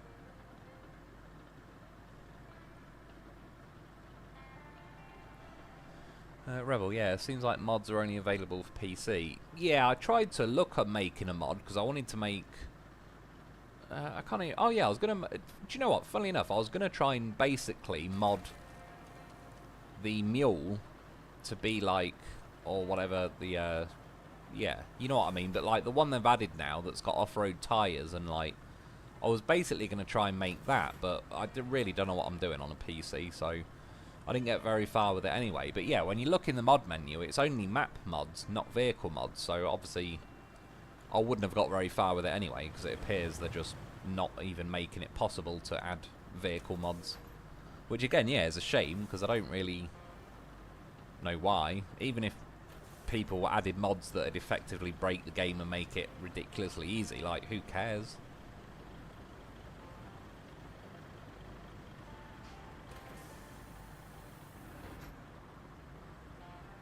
The wheels fell off. Right, what's next? I think we should be good. Yeah, a mod of this bloody vehicle would be nice as well.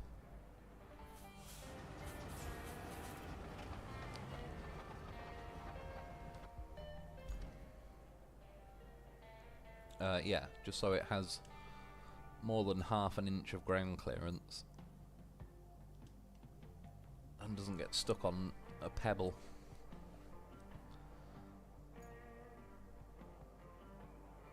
Ooh. Rebel for DLC for Ford DLC for Expedition got me interested. Then they said they're ending it. What do you mean? Oh, sorry. Oh yeah, Expedition. Yeah, I don't really know too much about the mods and everything they were doing on that. Because again, once I just kept getting blue screened, I kind of got sick of the game quite quickly.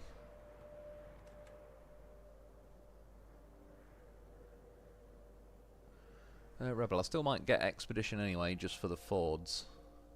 Yeah, true. Again, some people have said it's like not a bad game these days. I still don't think I'd ever like it as much as. Of course he is. It was like SnowRunner and all the rest of it, but no. Can I select the vehicle? Oh, it does. It has gone blue now, so in theory, it did count. Send that one next. We'll see.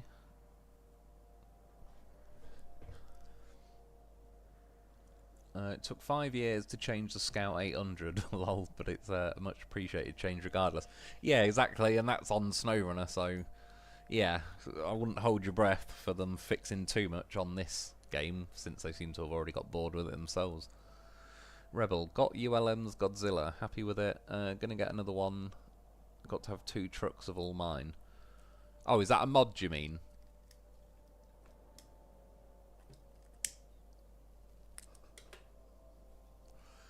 Corey Farmers, like I said, they don't have the numbers like they do for SnowRunner to keep up on this one, and they are making a new semi-game, and they're also focusing on SnowRunner more than they are on this.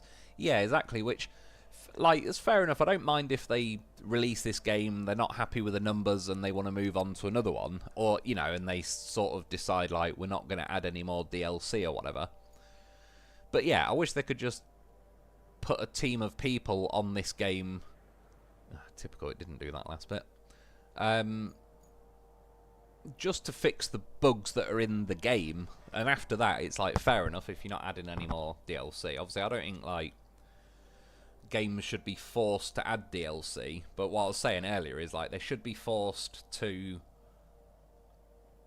quality of life their DLC in their games. Like some game companies just release a broken game, telling people it's a great game, everyone buys it and then realises it's glitchy, and then the company can just move on. And it's like if a car company did that, if like the 2025 BMW came out and it turns out the gearbox explodes after 1,000 miles, they wouldn't just get to go, oh, whoops, oh well, here's a 2026 BMW. Like, the government and everyone would be like, no, you're recalling all the vehicles and you're fixing it up to the standard that you kind of advertised it was going to work. Whereas game companies seem to be able to get away with, like, they can just make a buggy mess and they don't really have any repercussions, hence why they don't really have much motivation to, like, fix a lot of things. Whereas if they were getting told, like, every day you don't fix this game, we're going to fine you £1 million, guaranteed by the end of today, they'd have it fixed.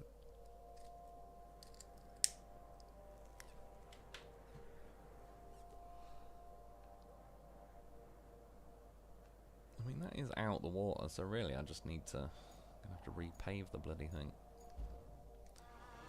I'm gonna drive this piece of crap.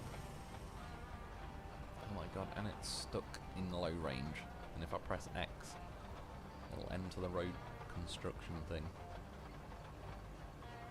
See, just because that one little patch for the, like, the person who was saying a minute ago, like, the AI drivers sort of seem like how it automates the driving. It's good at times, but it's more this paver's a bit of a twat, to be honest. But yeah, you can see it missed one tiny patch of road, so now I've got to go back and do it myself anyway. At which point I could have just manually paved the entire thing. I'll get a bit of a head start, but I might also... Annoying now you have to keep entering the road request again. Click on this, select truck, and send it, because if that can follow me behind... And this is where, like, in theory, if it starts moving, although it isn't... Why isn't it moving? Oh, for God's sake.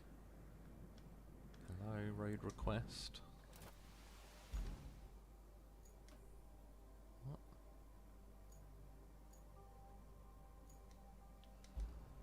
Has it done the road? Oh, for some reason it just decided it's now fixed it. Okay, so it's completed the entire road. Oh well, scrap that then, I don't need to move that. I have had that bug before, but normally you need to just drive over the patch that it said it's not done and it'll, like, sort of update it, but for whatever reason it seemed to have fixed itself. Right, and where's this route going? Oh yeah. It's going, yeah, over there. I mean, last time I built a road along here, but then if you send them up this way, there's a lot of, like, rough road along here that I don't think they'll make it through, like all these patches of water. So I actually cut them off and sent them through the trees and connected to this road, and then it was a lot easier to like go round. But on this playthrough, I've not even built a road there, so still gonna have to smash through, but I've just got to pick.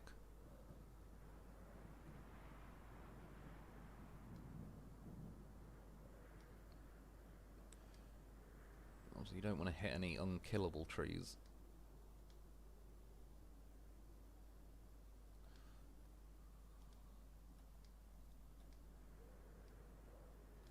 I mean, it worked last time. I actually made it first time. It didn't hassle me. I've got a feeling this one probably will, but it will probably only take a slight adjustment of the AI route, so it'll miss some trees. It'll have to knock over, but obviously, if it can knock them over, it should do. It's just the unkillable trees will obviously stop it.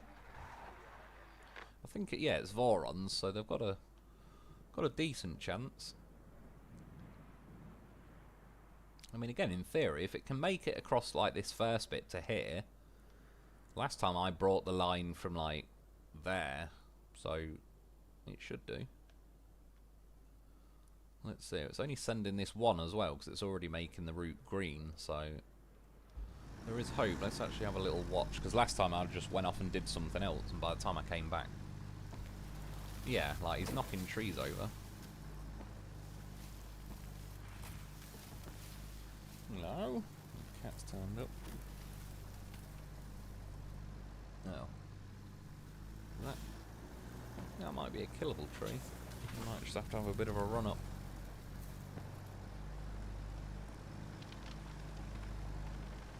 It should go, but it's glitched. Oh no, it is tipping in the end. Sometimes the trees glitch and they sit back up completely vertical. But once you reverse back off them, they kind of just phase out the way.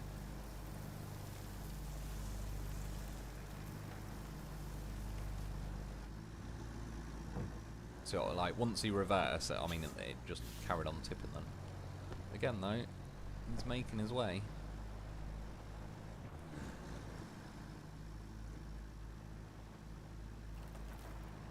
It's looking like an unkillable tree in front, though. Oh, I don't know. Oh, no, it's not. It's a bit of a whopper for a killable tree. It is going, because it's leaning. He's going to have a second run up at it. Sometimes it depends. If the bumper's too low, it doesn't quite push the tree over. You need to get a bit more height on it. Yeah, I mean, it is going, but I don't know if it'll go before he decides to tap out. I heard snapping. Come on. Just gotta get it out of the way.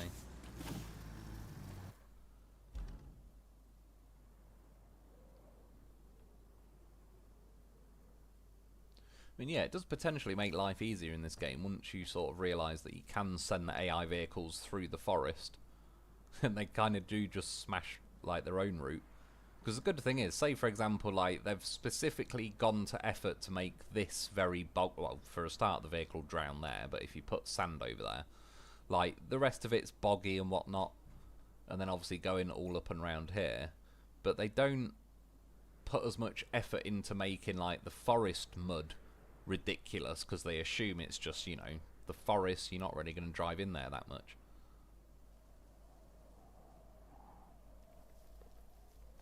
So, yeah, I mean, this being a prime example, he'll slowly just keep ticking along and knocking trees down to clear his own path. Or until he gets stuck on something.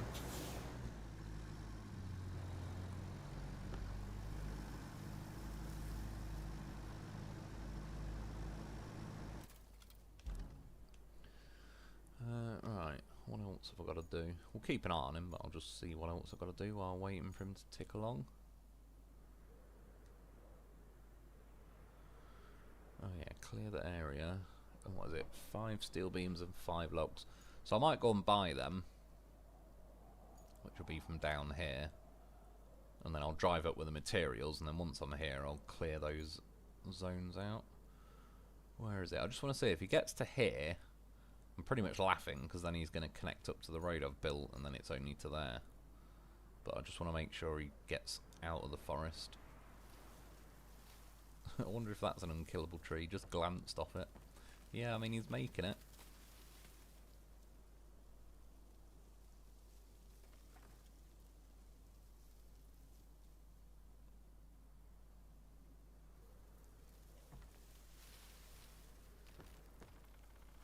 He had to kill one last tree.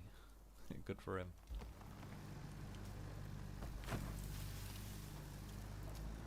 Imagine if he just tips over now, like, really? Yeah, I mean, there you go. He basically should make it. So he's made his own route, which, again, it saves having to, like... I don't think they'll do too well going through there. But... oh, it actually has got a sand quarry up here. Well, that's not as bad, then. I was going to say, there's another route behind those clouds. I think, or am I... oh no, sorry, it might be this route a bit lower down. Whatever, anyway, the vehicle seems to get stuck pretty easily up there, so sending it this way helps. For some reason, I could have sworn I didn't have a sand quarry last time, so I remember at this area sort of being awkward to pave and all the rest of it. Or in fact, yeah, sorry, I'm thinking of here. It wouldn't let me, like, I had to keep driving down here to get sand to go back up here to fix that little patch. Oh my god, and after all that he hits a bloody telegraph pole.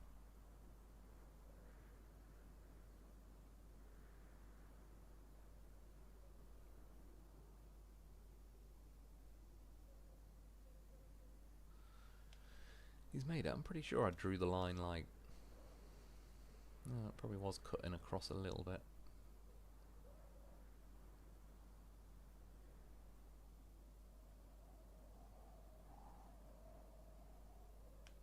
Right, yeah, well, he's done anyway. Right, so I need a mule again. Where did I leave the previous one?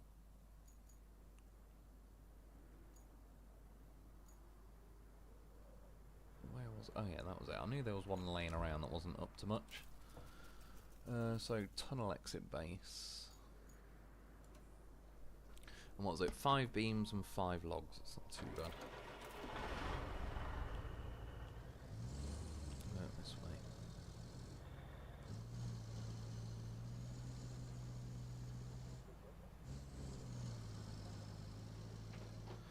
Rebel, hope Road Kings is better than this.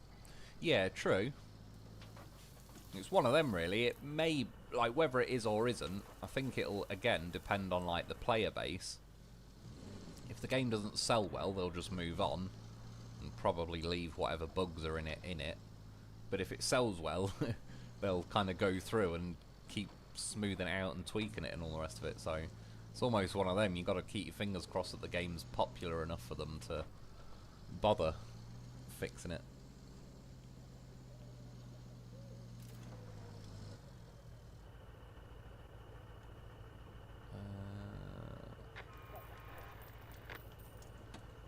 Was that moaning that something just got stuck?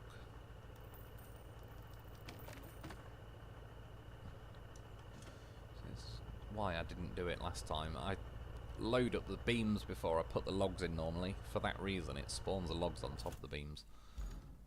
What did he fail?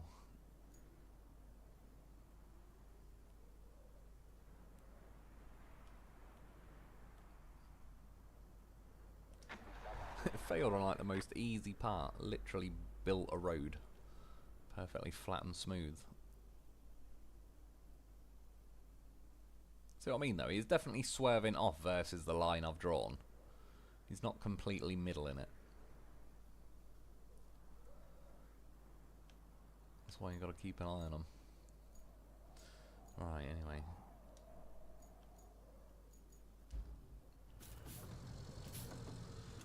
If I can make it a bit easier and just ram into these logs to get them off the bloody steel beams.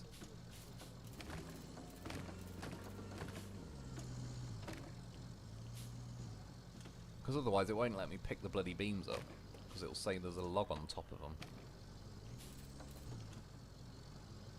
And yeah, I kind of broke my own rule. Normally I'll just, yeah, spawn the beams, load them in, and then spawn the logs.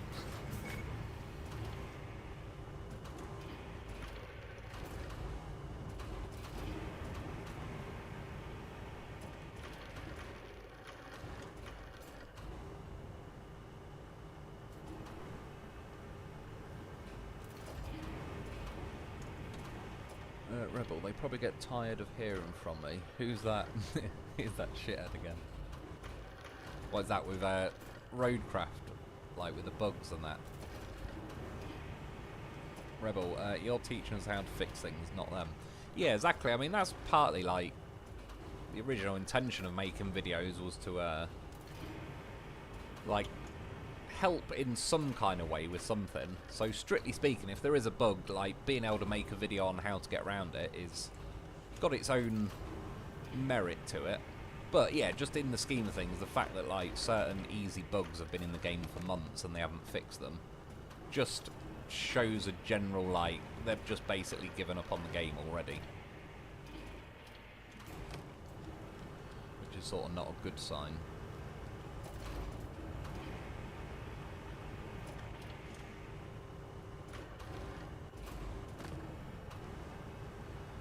Especially like, yeah, the game's only what, 6 months old or something. Rebel, I enjoy Roadcraft, but I'm finding it hard to make videos. It seems like it's not guiding me the way I need to go. Need Kelly. True. Can't believe they got rid of Kelly. That was a big mistake. Maybe that's like they already, you know, sensed that they were gonna fuck Roadcraft off quite like sooner versus like SnowRunner, for example. Maybe that's why they got rid of Kelly already before they even like did the DLC.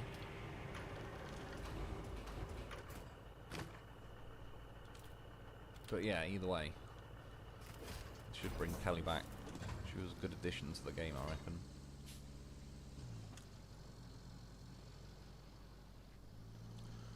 Agreed. Kelly, Kelly, Kelly.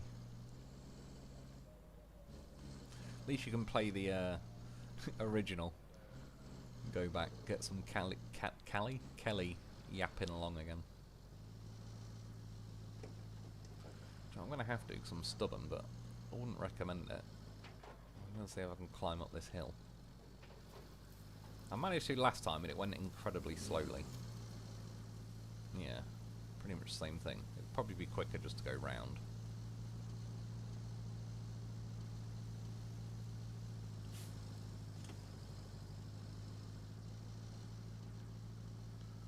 Come on, you know, you want a grip.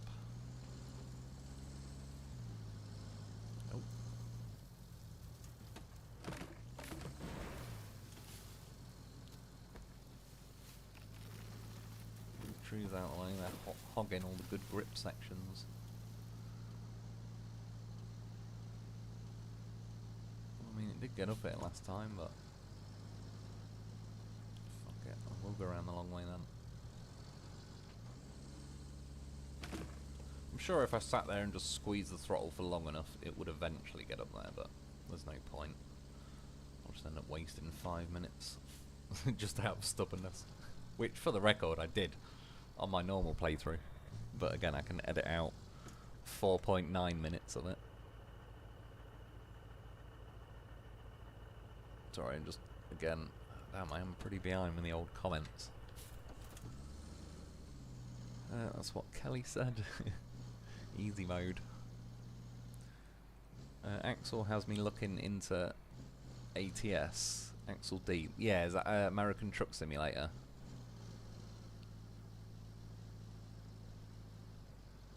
Zach, I was just on their website. It says an update comes this month with new vehicles and new mods will be added in the future. Fair enough, so they've not completely given up yet. But they probably already had those vehicles and that in the pipeline already. I assume they're probably not planning much more from scratch, but they've probably already got some things they're already kind of working on. But again, yeah, still, it's better than nothing, I suppose. Right, where am I? Where am I going? Oh, it is there.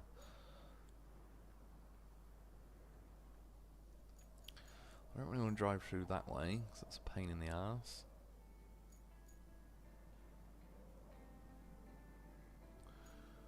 Where am I there? I think the best way is to basically follow this blue line to here, and then cut across here to sort of pop out there.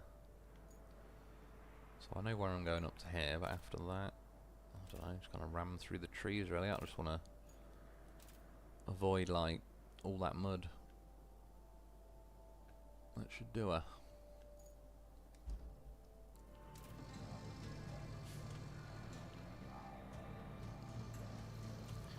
Oh shit, going the wrong way. I tried laying that road last week, but there's too many unkillable trees in this section, so I couldn't really find a nice clean line through the forest anyway. Squared client, really? Dude, that would help this game so much. Yeah, true, anything they're adding really, especially if it's, what you're saying, like, yeah, vehicle mods will be added in the future. They're definitely, there's a bit of a fuck up not adding that from the beginning, I reckon, because by now they already would have been, like, quite a lot of vehicle mods that I think would have helped maintain, like, the popularity levels. Whereas think how many people have already sort of played this game, got bored of it and moved on, who have the talents to be able to mod vehicles, who would have done it. You know, people like Puppy Master and, what's the guy? Angry... Oh, I forgot his name. Angry Ginger Gamer. You know what I mean. For some reason, I know his name, it's just gone blank in my head. But yeah, people like that who obviously, like, say again with SnowRunner when they were playing that, and they're taking the time to make mods, but I bet they've lost quite a lot of people on this game that would have, but they've sort of left it a little bit late.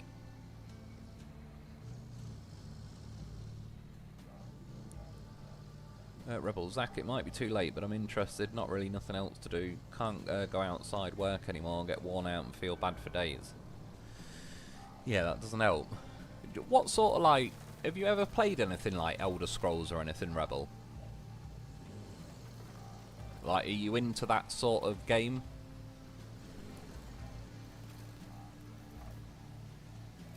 Because if you sort of just think, like you're saying, sort of not a lot else to do, whether it is like Elder Scrolls Oblivion or Skyrim, or, again, since I've been playing it recently, that Kingdom Come Deliverance, it's definitely a game that you could easily sink a shitload of time into, if you know what I mean. But you don't have to. I'm sure I could just play the game and play the main quests and whatnot. But again, I've just run around, like, picklocking everyone's chests and robbing people's houses and killing bandits and... Yeah, but you can soon, before you know it, it's like, oh, bloody hell, I've been on it for 8 hours, and, yeah, kind of goes by in the blink of an eye. But I don't know if you're into, like, those sort of games in general.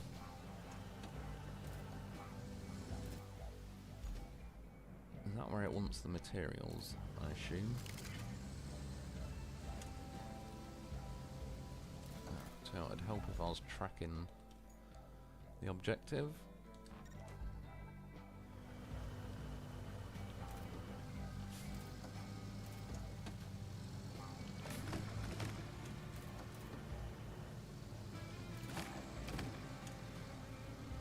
Quicker on changing gear, I'll be able to get that last log out pretty easily, but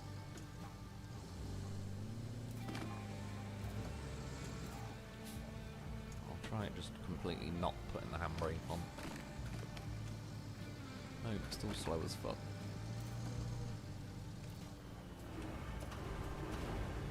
There's that, yeah, it also says bug fixes included in the update. That's good news, yeah, cheers for letting us know. Better late than never for them, I suppose. But again, yeah, they probably like, shot themselves in the foot a bit with it, because I reckon they've lost quite a few people to just, like, the bugs have kind of worn out people's enthusiasm for the game. Which is a shame, really, because again, it is a good game, I think. It just needed a little bit more polishing kind of around the edges, a bit more love and attention. Sort of early on before it kind of, yeah, started to grind away at people's enthusiasm. I can move it with this little crane. I just wonder, have I got a big crane anywhere nearby? I suppose, yeah, one of these. Just because, to be honest, it'd be a lot easier just to throw all these items out the way with a big crane instead of, otherwise you have to keep positioning the, quicker idea instead of trying to fuck around reversing that thing.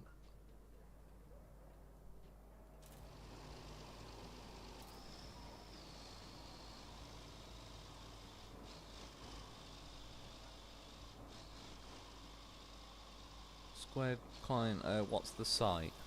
I'm not sure. If you're on about the patches and that, it might be on Steam, maybe. They might have just added, like, sort of, you know, a bit of news about what's coming. I don't know, though. Zach, Driver's Diary. Oh, it probably is then, yeah. Driver's Diary talks about update and frequently asked questions, mentions the vehicle mods.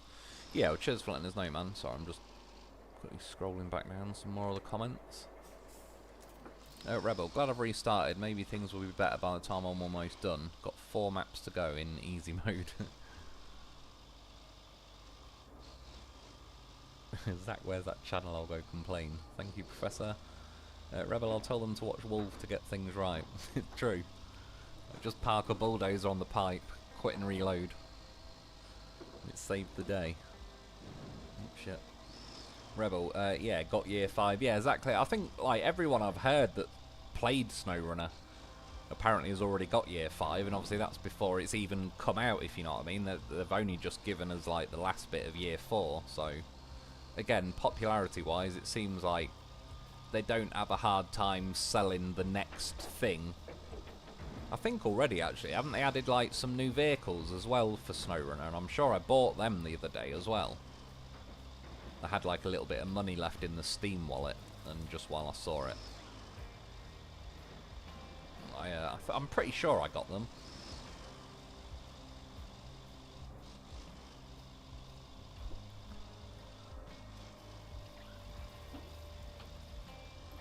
Zach is not allowing me to put the link.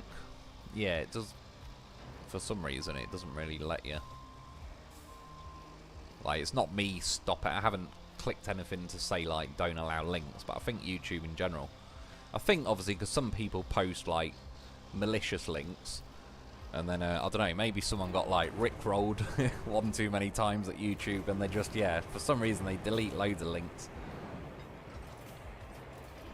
Weirdly enough, even if it's their own, like, you can put a link to a YouTube video, sometimes it'll post it, but sometimes it even deletes them, and you think, like, it's a bit weird because it's their own,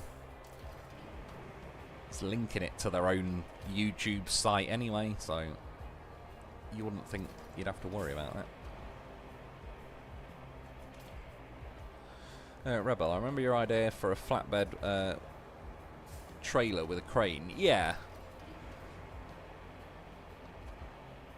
I wouldn't say no to it. It'd be pretty cool. The more the merrier, really. Which, again, that's one good thing with, like, the mods on SnowRunner. Everything that the game didn't have, like, so many different people made mods of different vehicles that, whether it is just, like, an old, could be like a 1950s Chevrolet vehicle they added, and, you know, there'll be X amount of fans of that vehicle, and so on. Yeah, and, like, you know, like, they added the guy who made the bridge layer, which they've literally added into SnowRunner now as a concept, which is basically the same as what that guy made. So, like, he sort of came up with the really, and then obviously I assume they could tell it was like a bit of a popular mod, and they've added it into the game, which again is a good thing though, as long as there's more options for us. We're all winning.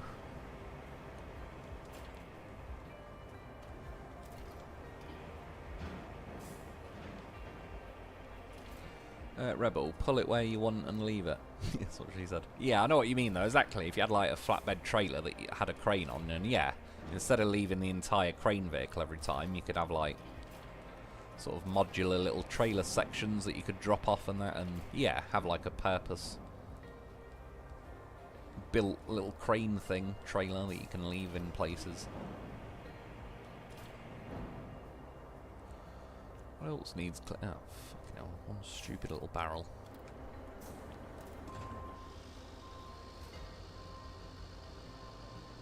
Zach, just Google Focus Entertainment Roadcraft blog and it will bring up the site.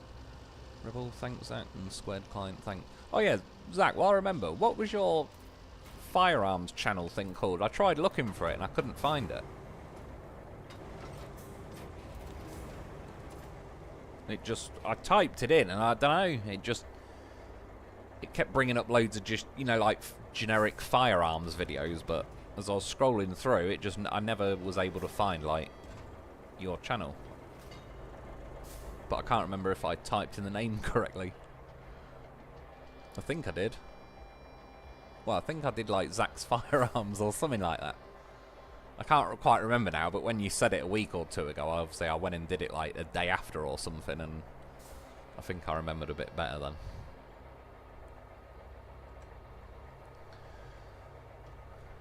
Rebel, OCD would make me go repave that section.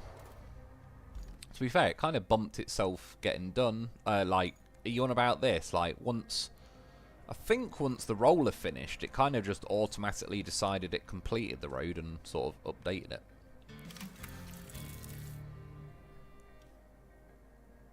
Oh, we have, yeah, install the last flare stack. This might be the last mission.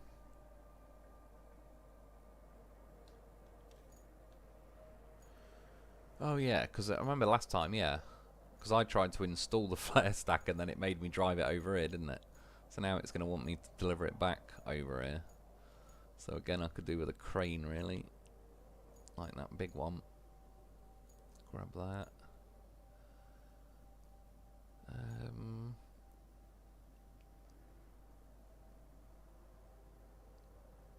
Oh yeah, so then it's going to want me to go across the bridge. Okay, not too bad. I think I know roughly what I'm doing. Well, I don't, but I'll wing it. Godzilla is an F350 mod. SnowRunner, of course. Professor Wolf, nice blue colour. You do like your blue colours. I'll remember that if they fail resend. Gonna try to duplicate that blue on SnowRunner. Angry Ginger Life, that's it, yeah. Cheers, man. I can't, like... I just went blank for a second. I knew it was like something to do with angry and ginger, but yeah. It's gone. Yeah, like that guy, obviously... I don't know if he played Roadcraft or not, but... Again, every time like someone gets bored that was a potential modder, that's less mods we're going to end up with.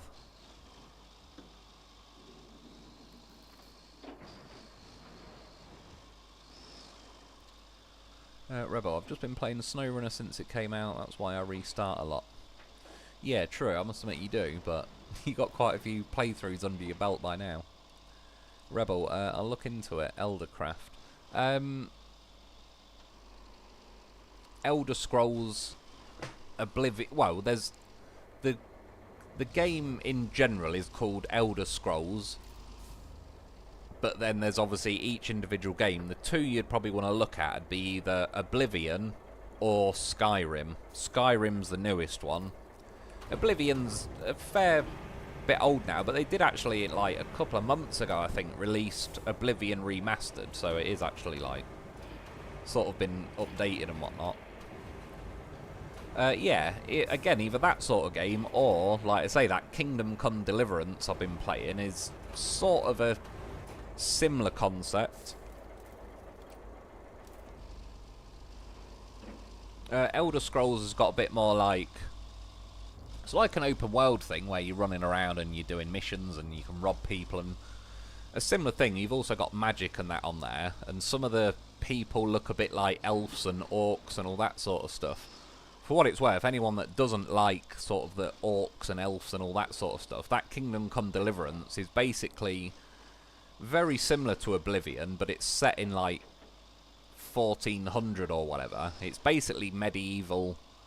Like, you know, you're running around on horseback dressed as a knight, fighting people and whatnot. But it's actually based on a true story as well. It's set in, like, the Czech Republic. And it was, you know, like... I mean, obviously not every little detail, because you're just, like, doing a mission and whatnot. But the general story of, like, a king's been kidnapped and blah, blah, blah, all kind of happen in real life. So they've built a game based off, like... Yeah, what happened 600 years ago or whatever it was. But yeah, there's no, like, you know, dragons flying around or orcs and elves. It's all just, like, normal people, essentially. Like, quite a realistic game in that sense. But again, Oblivion's, like, a brilliant game. I played the shit out of it back in the day. A good old while ago now. It's probably Got to be 10, 15 years ago now, but yeah, a very good game. But I just thought it's those kind of genres of games that you can easily sink a lot of time into and sort of not even scratch the surface. But it's also the sort of game you don't have to put 2,000 hours in it, probably, to complete it. But you probably would if you're just running around, like, say, you know, killing bandits and robbing all their stuff and selling it and everything. Then, like, the hours soon drift away.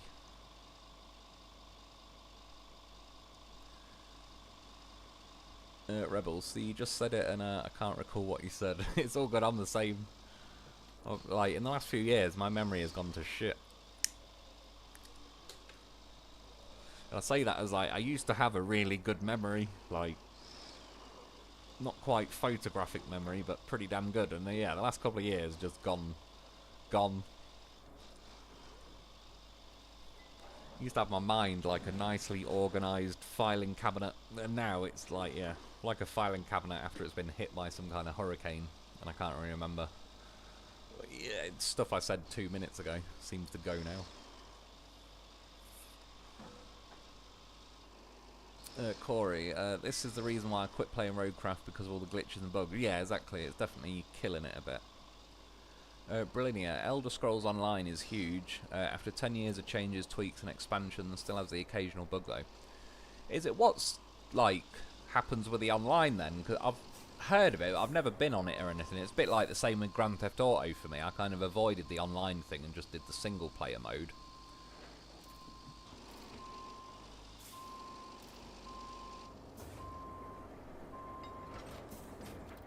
Like, how does online work? Do they just keep adding more sort of missions and expansions and all the rest of it? Corey, Elder Scrolls is an awesome game. Yeah, it is, isn't it? Like, I've never played Skyrim. I'm assuming it's a bloody good game. I just never really got round to it, but not. Yeah, it's something I'd happily play it. It was one of them really. I was busy sort of doing Call of Duty or probably Snow Runner and all that, and yeah, just never got round to getting Skyrim. But Oblivion, I'm thinking it was back, I must have been like early 20s, so a good old while ago. But yeah, again, brilliant game. Burn a lot of time in it, but have a lot of fun doing it. Rebel, hey Brillinia, thanks. Elder Scrolls, I'm writing that down. Yeah, I reckon you'd like it, to be honest. It's one of them where you're not going to, like, pick it up and play it for 10 minutes. You have to give it an hour or two to get into it. But I don't mean that as in it's boring or crap. I just mean it's such a big game, you can't really make much of a dent in 10 minutes, if you know what I mean. But before you know it, you'll be a few hours in. Chances are you'll think it's a bloody good game. And then next thing you know, you'll be 500 hours in and 1,000 hours in. And yeah, just a pretty sort of addictive kind of game. Well, that's apparently it. You've completed all the main missions on this map. New maps are now available. I don't know if they are. Well, I'm on the newest map. You can return to the hub or continue. I do like the flames. But they go, if I switch to a new vehicle, or maybe if I quit and reload, the flames aren't there anymore, which I think is a shame. So I spent a while looking at them last time. I love fire for some reason. Or like looking at a fire. I'd love to have a real fireplace. If I did, I'd have it going, like even in the summer. Have a fire on the go and then an aircon next to it. Keep myself cool. But I do love looking at fire. I was just going to do quickly while I'm here. Completed requests. I saw one was moaning. Which one was it? And what happened? Oh, it's that stupid semi-truck again. What a dick that guy is. Is there any more? Oh. What's this saying at the bottom? Hang on, sorry. I haven't got down on the D-pad. I've got to scroll all the way to the top. Road built. Oh, apparently it's already done. Yeah, well, that's everything done on the game. For some reason... Oh, it's actually gone this time, or has it? No. For some reason, that's, like, obviously not connected up, but it never gave us a mission to do it. I have done it on my normal playthrough, just connected it from there, and I think I cut through the trees. It didn't do anything. yeah, I mean, so that's roughly the lines for connecting all of them up. Got that one over there, that one up there. All the AI driving routes done. Pretty much everything. Obviously you have to use the bridge layers to fix a few bridges, or not really fix them, like invent them. Where's my goddamn horse?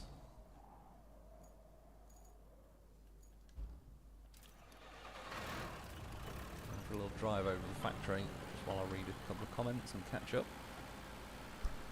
Corey, you like the new trucks that they have in SnowRunner? They are really good. Yeah, that's good, man. I'll, like I say, I'll get on it pretty soon, and I'll sort of skip ahead to the bits where I can get the vehicles a little bit quicker.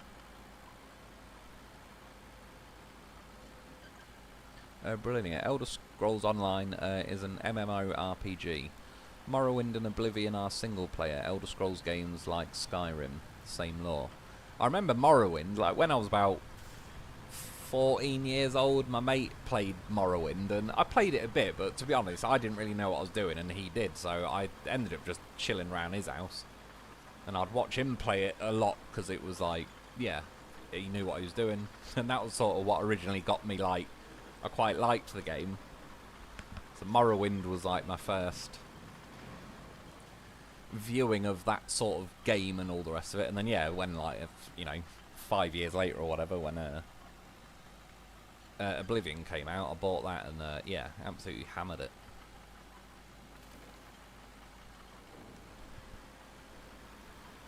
So Elder Scrolls Online is an MMO. Is that, yeah, like a massive multiplayer online or something? Morrowind and Oblivion are single player, like Skyrim, same lore. Fair enough. I'll have to like look on a YouTube video what the online aspect is, because to be honest, I do normally prefer like the single player mode versus online. Rebel Brillinia autocorrect. Yeah, I knew it got you with that. Rebel, always like to watch King Arthur movies.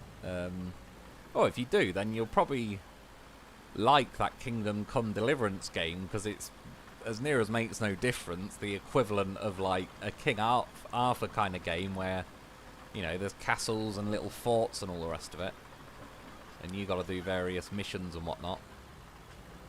But yeah, it's set in like the medieval times, where you're dressing like a knight and all the rest of it. Just random as well. Probably because I've been looking at a few like tips for Kingdom Come Deliverance, but on my phone earlier it brought up on YouTube. Has anyone ever seen a sport called Armoured MMA? It's basically like the octagon cage thing that you see MMA fighters fighting, but it's people dressed like as a knight, and they've got swords and they're hitting each other and punching each other. It was bloody good to watch. I don't know how it's not more popular than, I don't know, it should be more popular. Like, it was pretty entertaining. These guys were punching each other, like, again, fully, like, dressed as knights is the only way to explain it. But yeah, it's called Armoured MMA. You want to watch a video, it was pretty funny. I assume they fight with other weapons, but it's just the video I watched, they both had swords. But yeah, they're really hitting each other. And again, they start punching each other when they eventually get tired of holding the sword up, I assume. They just went straight to fists, but they've got, like, you know, metal knight gloves on and helmets on and everything, and just beating the shit out of each other. It was pretty entertaining. Sorry, I just got a cough. Rebel, thanks for the stream, mate. Yeah, no worries, man. It's good to have you all joining us. Oh, I am near enough at the bottom. We caught up. Brilliant. Elder Scrolls Online gets a land expansion every year. Each with a main storyline and side quests, dungeons for 4 people, and trial dungeons for 12 players, open world. Servers are separate for Xbox, PC and PS. I've played Elder Scrolls Online as a single player since beta. Once you get high level, you only need others for the 4-player and the trial dungeons. Fair enough. I've never, again, done the online thing, but I'll have to go on YouTube and have a look at a video, because say, like, using Grand Theft Auto as an example, I prefer the single player to the online, but I'd probably, if you're taking like Elder Scrolls Oblivion, I'd probably prefer the single player to the online, but I imagine I'd be more likely to like Elder Scrolls Online than Grand Theft Auto Online, if that makes sense. Rebel, gonna get coffee, then head back to SnowRunner, maybe start making videos. Yeah, I must admit, like, it's SnowRunner's not a bad one to do.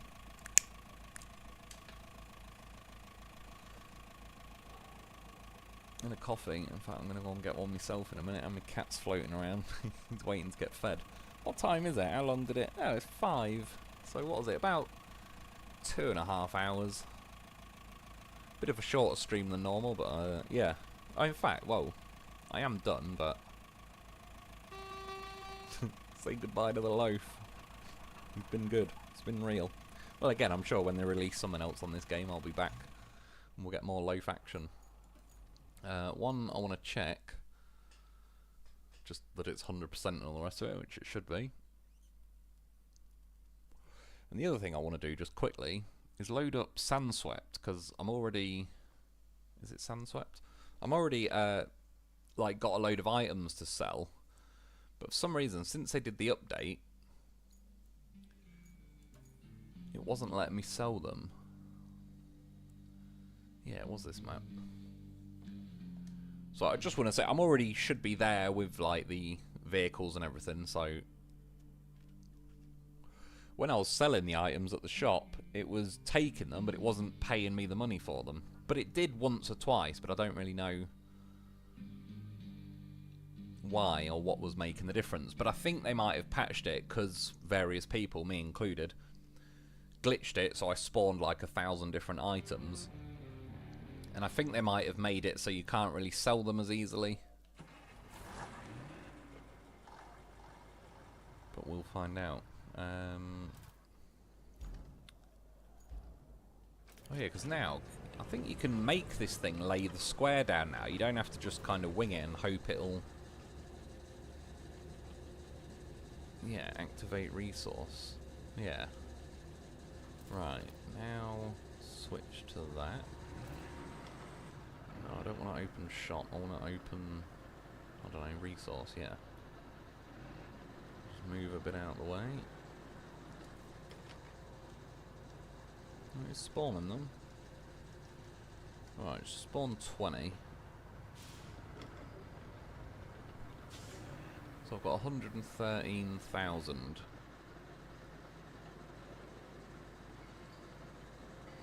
So it won't want to push too many more than this.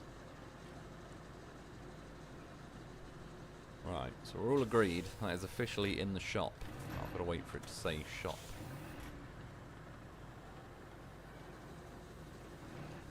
Open shop, right, sell all 26. Oh, it did cash in that time.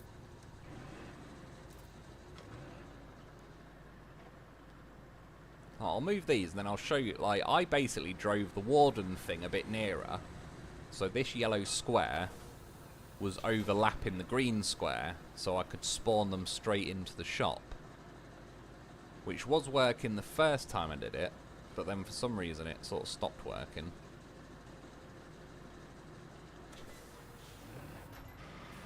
Yeah, and like I say, it was taking all the items, but it wasn't paying me for them. Hence why I've always not had a lot of money on my like live stream playthrough versus I did this before they patched anything on my normal playthrough, so I had like, oh, no, wrong button, square. Right, so they overlap now.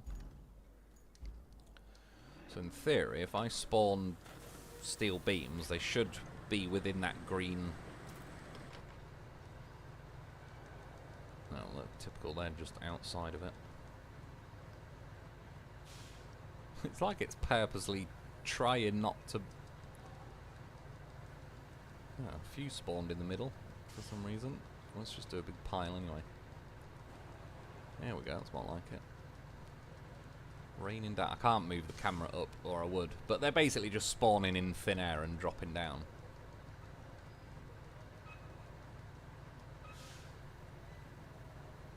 Will do. Right.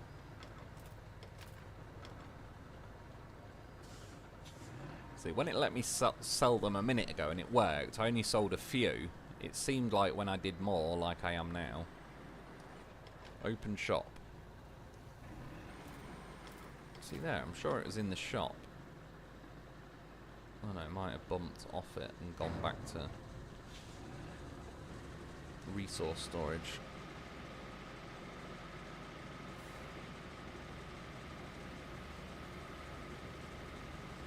Open shop. Right. 205 grand. Oh, yeah, so maybe it was just some weird bug last time that was just stealing all my stuff and not paying me for it. It's working now, so I've got 350 grand. Obviously, keep going long enough. I've got like 1,000 items that just keep pushing into the shop. I was going to say, it don't really like pushing many more steel beams than this. Open shop. Oh, for fuck's sake, it keeps going to resource storage.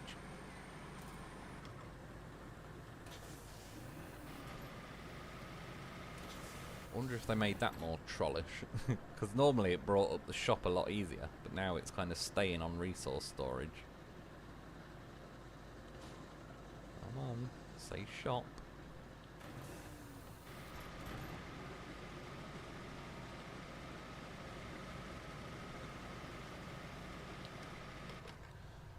$55, yeah.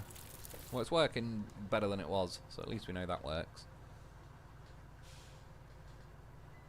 Oh, brilliant. Oh, and it's no PvP except a couple of zones that you don't have to go to. Fair enough. So yeah, so I probably would lean to like a bit more than I would with the equivalent of like Grand Theft Auto Online, because I don't mind like player versus player, but I respect that this happens. Say using I know it's jumping to a different game, but you know. Age of Empires 2. I've watched a few of those like on YouTube over the years, and obviously they've got like Age of Empires 2 where people go online so they can verse each other, but inevitably some people figure out like to the millisecond, or you know, like as soon as they start they know like grab those sheep, go here, do this, do that, and it ends up being like, if I played Age of Empires 2 online, anyone who remotely knows what they're doing on that game would absolutely eat me for breakfast, because they've already watched the necessary videos to know exactly, like, always, you know, grab these sheep, do one villager to wood, one to this, one to that, and they know the exact order to click everything. So within 5 or 10 minutes of starting, they're already in, like, the castle age, and they're, you know, I'd be still running around trying to build a hut or whatever. And if you played someone else that didn't really... hasn't already mapped the game down to within an inch of its life, it'd probably be a more natural game. But inevitably, like, it's on with online games, and again, I respect it, I'm not knocking them, but people figure it out to where, like, you know, they like min-max it, or the equivalent of, like, you know, you see speedrunners do games like Alien Isolation, for example, that I bought the other week, that I plan on doing a live stream of one day. The people who've speedrun that game have figured out how to complete the entire game in like 20 minutes. And one way they've done it is you're able to glitch through walls, and they can have a way of, like, you've got about 21 missions in Alien Isolation, but they can go from mission 3 to like mission 18 because they phase through a wall and it cuts out like mission 3 to 18. But yeah, it's just eventually enough people like throw themselves at the game until they just absolutely get it down to an art, and then there's no more there's no wiggle room at that point, if you know what I mean. Again, like Age of Empires 2, the best people in the world at playing that game just know exactly every second. So like the first 10 minutes of the game, they're so efficient, there's no beating them, there's no randomness. And I don't know if it'd be the same with like Elder Scrolls and whatnot, but again with like Grand Theft Auto, there's people that know certain, like, get the vehicle that's like that flying motorbike, get this gun and whatever. They figure out ways, and again I respect it, but they figure out ways to just be unstoppable by comparison. And then you, like, really, unless you become a complete pro at the game, that then figures out, like, using Age of Empires 2 as an example, where like, yeah, you just learn the pattern of like what you need to do and when you need to do it, and then there's sort of nowhere to go from there. So I tend to like games that are more like PvE, so like player versus environment, because at least the game has been like leveled to be reasonable. Obviously you can have, like in various games, easy mode, medium, hard, or hardcore, whatever, but within each difficulty level it's not like, yeah, I mean, or say you played just say a game like Mortal Kombat, but imagine if you played Mortal Kombat against AI. AI would soon learn how to break Mortal Kombat. They'd be unstoppable because the AI would learn within the millisecond when to hit every move, if you know what I mean. So it just gets to the point where it's like you sort of can't, there's no wiggle room. It's just you have to either learn the pattern or you'll get beaten. But again, sorry, it was a bit of a random ramble, but yeah, I'll check out the Elder Scrolls Online. But yeah, Rebel, if you're looking for another game to burn a bit of time, yeah, Elder Scrolls Oblivion or Skyrim, or again, if you like King Arthur sort of stuff, that Kingdom Come Deliverance. There is also Kingdom Come Deliverance 2, which I've not played, but I've heard it's good. That's why I quickly played number 1, really, just to sort of learn the story and lore behind the game before I went on to have a mess around on number 2. Rebel, haven't had that big professional out. I won't say it, but, well, that's what she said. Bill Ray, hello Mr. Wolf, how's it going? I'm not too bad, cheers dude, how are you doing? I've pretty much got to the end of the stream because I've just completed the final map. Again, in fact, I'll quit to the main menu, but yeah, that's that one in the bag. Axel Deep, that is a problem with all multiplayer games. Is that, yeah, where people just figure, and again, I respect it because it's like, I don't think it's a bad thing. It's like, if there was a game that I concentrated on enough, I'd want to do the same, where you just get it figured out to an absolute art.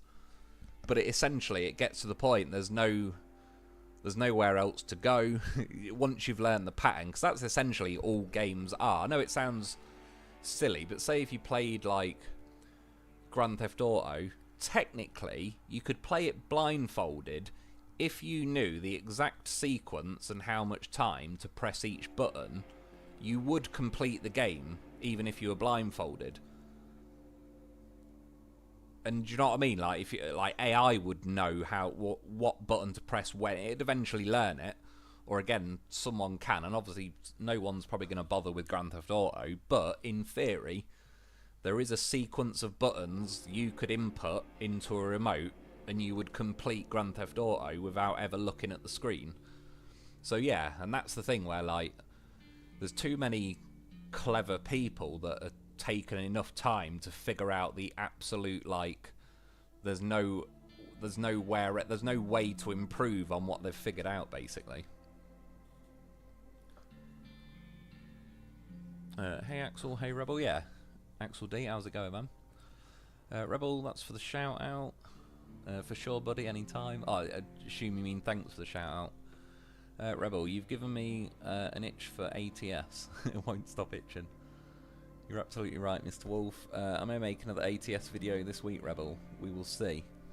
Yeah, again, it's another game I wouldn't say no to. I've just, you know, it's one of them where, like, some games I know I'll burn a lot of time, so I sort of avoid them before I get on them, because I know if I play it, I'll get addicted to it. And then it's like a crackhead 6 months later, he's slapping your wrist trying to find a vein to add more American Truck Simulator or whatever it is. Like, so some games I kind of avoid out of knowing that I'll just burn too much time. But I've seen videos on YouTube and that of American Truck Simulator or Euro Truck Simulator, and again, I can imagine it being a far more addictive game than it looks like it would be on the surface.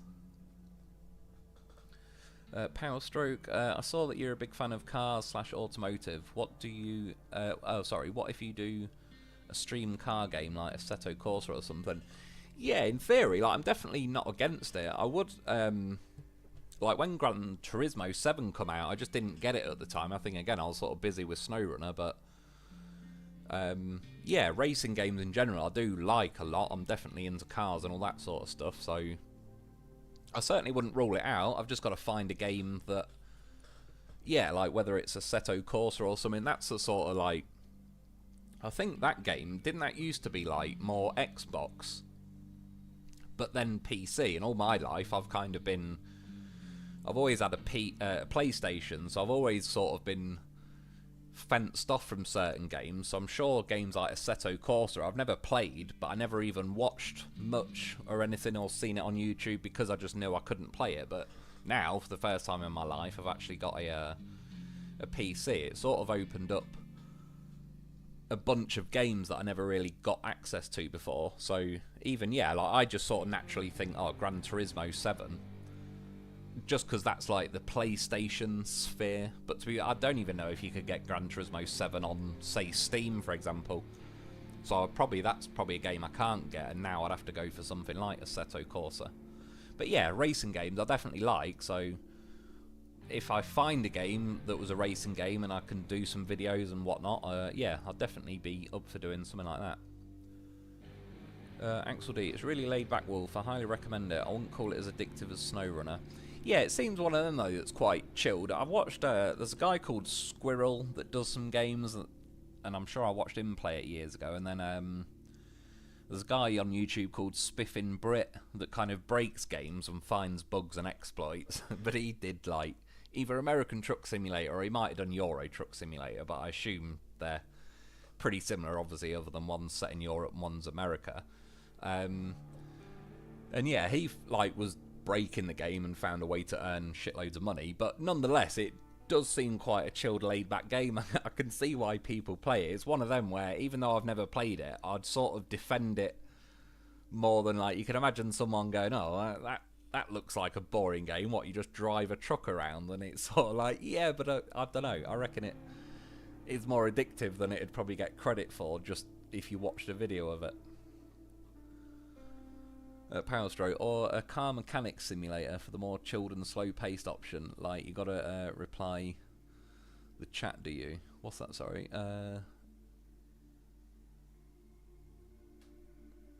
What do you mean you gotta reply the chat, do you? Yeah, the car mechanics simulator, though, I have seen a bit of it. I've never played one or anything. I don't know if I'd enjoy that as much as like actual racing and all the rest of it. But again, I don't know. Maybe it's one of them, like, if it had the right vehicles you were building at the end of it, I'd be more interested in it. Like, just off the top of my head, but I like old BMWs, like an old E30 BMW. If there was a game where you could slowly build one of them that was really accurate, I personally would probably enjoy it because I just like that car. Axel D, one great thing about ATS, you can never really get behind in the game. Yeah, true, because it's just kind of like you're doing what you do, really, aren't you? You can pick missions as far as I've seen and then go and do them, but it almost looks like there's no beginning or end, really. Or there's probably, I know there's a beginning, like when you start you'll have no trucks and no drivers and whatnot. But in the scheme of things, you just keep going, which is a little bit like in SnowRunner. As long as they keep adding a mission to go from A to B, like SnowRunner can almost be never ending because it's just an excuse to drive loads of big fat off-road vehicles around, and delivering something is just the excuse to do it. But the actual concept of SnowRunner, I think that's why SnowRunner's lasted so long, is because it's just an enjoyable concept to drive off-road vehicles around a map with deformable terrain, and then the game is just like, yeah, gives you an excuse to like, okay, move this piece of cargo from here to here, and that's your reason to drive around. But the actual game itself seems to just, yeah, could be endlessly playable, really, in the right circumstances. Rebel, I'm getting edited again, said something but they didn't come up on telly. I've not seen it say a comment retracted or whatever, but yeah, I wouldn't put it past the bloody censorship these days. I think YouTube these days has got like AI censorship. I get stuff deleted that's like, I haven't swore in it, like there's nothing, it's just a completely normal comment and YouTube delete it. They're pretty ruthless for it, to be honest, especially like lately. The last 6 months, a year has been ridiculous. Brilliant. I have 163 days played in Elder Scrolls Online, over 10 years-ish. Yeah, that's still good old chunk of time, innit? So what's that like? Got over 3,000 hours then. Which, yeah, is a lot. But again, I don't know with the online, but Elder Scrolls in general, like, I don't know how many days I must have sunk into it back in the day, but a ridiculous amount. Like, it is just a very addictive game. Power Stroke live chat on YouTube, the stream chat thingy.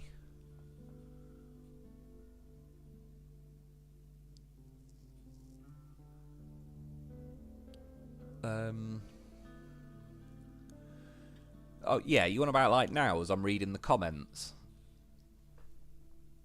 Sorry, I've sort of got a bit confused what you mean with that one. Rebel, let's try again. Check out Axel Deep. There, that went through. Yeah, it's like I say, it's weird the stuff it deletes. Axel Deep, I've never played Elder Scrolls Online, but I did play Lord of the Rings Online. Yeah, I've not played online. Lord of the Rings is the sort of game I could imagine, with the right game, I'd get quite into that. I didn't even like... that's not fair to say I didn't like it. When Lord of the Rings came out, it didn't strike me as the sort of film I'd like. I'm not that into magical stuff and, yeah, orcs and dragons and all that, so it sort of wasn't my thing. And my mate, funnily enough, the same one that was playing Morrowind, was talking to me about, like, the bit where Gandalf is on that bridge and that big Balrog or whatever it is, that big dragon thing, stops him and he says to them, run. Or doesn't he say, run you fools, or fly you fools? And it's changed now. Check it out, some Mandela effect shit. Anyway. And he was going on about it, and he was like, yeah, trust me, you've got to watch this bit. And in the end, I was like, go on then. And then when he played that one bit of Lord of the Rings, I was like, yeah, it actually looks like a pretty decent film. And then I ended up watching it, and then I really liked it. But yeah, like, sort of, the magic-y games, I'm not as...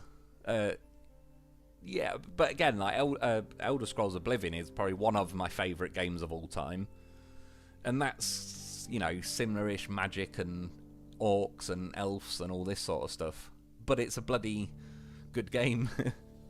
But that's just what I was... If for anyone that didn't like that, that Kingdom Come Deliverance I've been playing is roughly the same thing, but it's more realistic. There is just, you know, it's only people and so on. There's not magic or anything like that, but yeah, just those genre of games, though, the open world games, yeah, can be seriously addictive, and you can pour, like, yeah, thousands of hours in. Brilliant. I had about 800 hours in Skyrim. Again, I've never played that either, but it was one of them where I've intended to get it, and I probably will get it at some point, but it was another one where at the time I just knew, oh, if I buy it now, I'll have no life for the next 6 months. But sometimes that's a good thing, but you know what I mean. Yeah, so the newest one I've ever played is Oblivion, which, when they recently remastered it, funnily enough on Steam, that's in my wish list already, is Elder Scrolls Oblivion remastered. Because, yeah, it'll bring back some pretty fun memories playing that game again. But at some point I would like to play Skyrim as well, because I've heard good things about Skyrim. I've heard it's like, I don't know, some people are calling it like the ultimate RPG kind of game.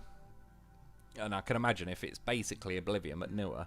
But funnily enough, we were talking about this the other week. Like, I was saying, I think the golden age of gaming was back 10 or 20 years ago. And we don't have as many games coming out these days. And it made me think the other day, like, Elder Scrolls, Oblivion and Skyrim and all that was another example, because Grand Theft Auto, like we said, the PS2 had 3 Grand Theft Auto games, but the Grand Theft Auto 5 has had 3 PlayStations. And that's like, didn't they brought out Grand Theft Auto in like 2013 or something, so it's been like 12 years now. And yeah, it was making me think, like, Elder Scrolls is another one though. Like, they brought out Skyrim, but even by now Skyrim's pretty damn old, I think. So I don't know why all these companies are just slowing down. They used to crank out multiple games, like you'd get a game every year or two, whereas now for some reason they're all just sort of getting a bit lazy with it. And I think because of the online aspect of it, they can keep farming a game if it's popular. So yeah, a lot of companies are just not making as many. So we got like, we haven't had a new Grand Theft Auto in yonks. We haven't had a new Elder Scrolls in yonks. I suppose it's the same company, but another Red Dead Redemption, like, back 20 years ago, if Red Dead Redemption 2 came out and was as popular as it was, they would have made Red Dead Redemption 3 within a year or two. Whereas these days, they just seem to, like, milk it for a decade. And it's a shame, because we don't get as many games coming out as we seem to used to. Power Stroke. Thing is with story-driven games is that you don't just have... you just don't have time for it anymore, especially when you already have a job. That's the thing, like, being a kid was great, because it was like, you can burn... I know you had school and all that, but... Or if you get, like, summer holidays and all that, you could pour all day, every day into it. But yeah, adult life gets in the way too much. But they are still good time drainers, and especially, like, Rebel, chilling at home all day, you may as well find a game that sort of easily eats a lot of time. Brillinia, Skyrim was fabulous. We had just had a new baby, so we were staying home anyway. That baby is now 18. It's mad, innit, how time flies. So then that means, like, Skyrim must be very old then for a game. I didn't think it was, like, as old as it was. But yeah, it just makes me think, like, they, yeah, they just don't crank games out as consistently as they used to. The only one that does, and I would argue, if anything, they could do with slowing down, is Call of Duty. They release a game every year. And it's not a bad thing in some ways, but I think every now and then they could probably do with moving it back to 2 years and then making the game a bit better. They're ones that get quite a lot of bugs in their games, but to be fair, they do fix them quite quick, because I think the bugs affect the bottom line and the profit margins quite quick, with Call of Duty being like an online for, you know, most of it and all the rest of it. They sort of fucked off the single player mode. That's the other thing that's died off really in the last 10-20 years, is obviously every game used to be single player, and then sort of with the emergence of online gaming, a lot of things like some old school Call of Duty campaigns used to be brilliant, whereas now you don't, like, if they get a campaign, it's half the time it's a bit of an afterthought, and it's just an excuse to bring another Call of Duty out and have another, like, online thing. Rebel at Power. Wish I had to go back to work. Didn't realise that I loved it. Yeah, sometimes, especially if you find something you like doing. When I used to do landscaping, I used to really like that. I still liked it, but doing slabbing was a bit of a pain in the ass, because the amount of gigantic council slabs from the 1970s that I've had to take out of gardens that weigh like 40-50 kilograms of slab and that were a piss take. But other than that, yeah, I just enjoyed it. Like, and then when I fucked my knee up, I couldn't do stuff like that really anymore, and it's like I definitely sort of miss it. Brilliant. Go to work, come home, cook dinner, and then play video games exactly until it's time to go bed. Or then half the time. I suppose that's one thing where insomnia sometimes pays off for me. A lot of the time I can just be like, fuck it, I'll stay up a bit longer, I'll play a bit more, and I'll just have a bit less sleep. But yeah, usually having insomnia, it's like that ain't much of an issue to miss a bit of sleep. Rebel. Me lately is sleep, wake, play. Doctors then eat. Play, sleep. Got it pretty sus though. Power Stroke. Rebel. Grass is always greener on the other side. Yeah, that's true. It's one of them, innit? Like, if I had to all this week doing like 12-hour landscaping things, by the end of the week I'll be like, fuck landscaping. It's like as well when I, like, my garden was always not a mess, but just not done, not landscaped, versus like I was a landscaper for a living. And yeah, but it was like when I get home, like, fuck doing more landscaping. But funnily enough, back then it literally was Elder Scrolls Oblivion. That Elder Scrolls Oblivion is probably single-handedly responsible for the reason I didn't have a landscaped garden when I was literally a landscaper. Because yeah, I'd get home and it'd be like, dig the borders, or yeah, go into some random cave, kick the shit out of a troll, and nick his shit, and then run back to my stash house, fill your loot box up and repeat. And in Elder Scrolls Oblivion, like some houses you get multiple, like, you know, barrels and whatnot where you can store stuff. I had it organised so nicely. There's like all my arrows and stuff are in these barrels, all my swords are in these barrels, all my armor's in these barrels. Had it like, yeah, meticulously filed away, and had an obscene amount of stuff that I basically just ran around the entire map, robbing everyone. And yeah, hoarded it. Love doing that sort of stuff in games for whatever reason. And again, just messing around with that Kingdom Come Deliverance, similar thing, just fight bandits, nickel their shit, run back, stash it, go back out for some more. I could just sort of endlessly play that in a loop, really. It sort of never gets old. Yeah, well, anyway, I'll probably call it a day there, because I've been yapping away about games for a bit. Yeah, I'll be back sort of pretty soon. Like, again, I'm going to start SnowRunner again pretty soon. I just wanted to get messing around with some other games out in my system before I get back to it, but now I've also done this live stream, Roadcraft live stream in the bag. Yeah, that's both playthroughs done, so not got any more to do with that. Next week, I don't know as far as a live stream goes. Yeah, I don't know.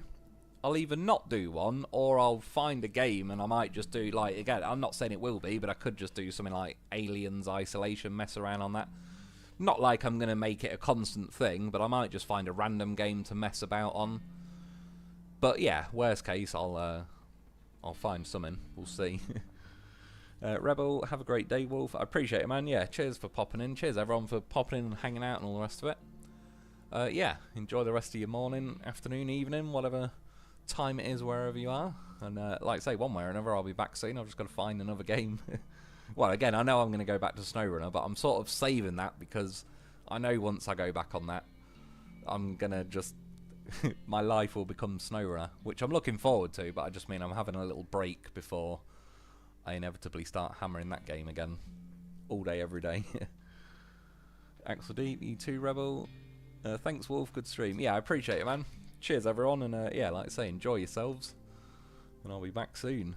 Right, got to figure out how to end this thing again. Oh, yeah, there it is. Yeah, cheers, everyone, and I'll speak to you soon.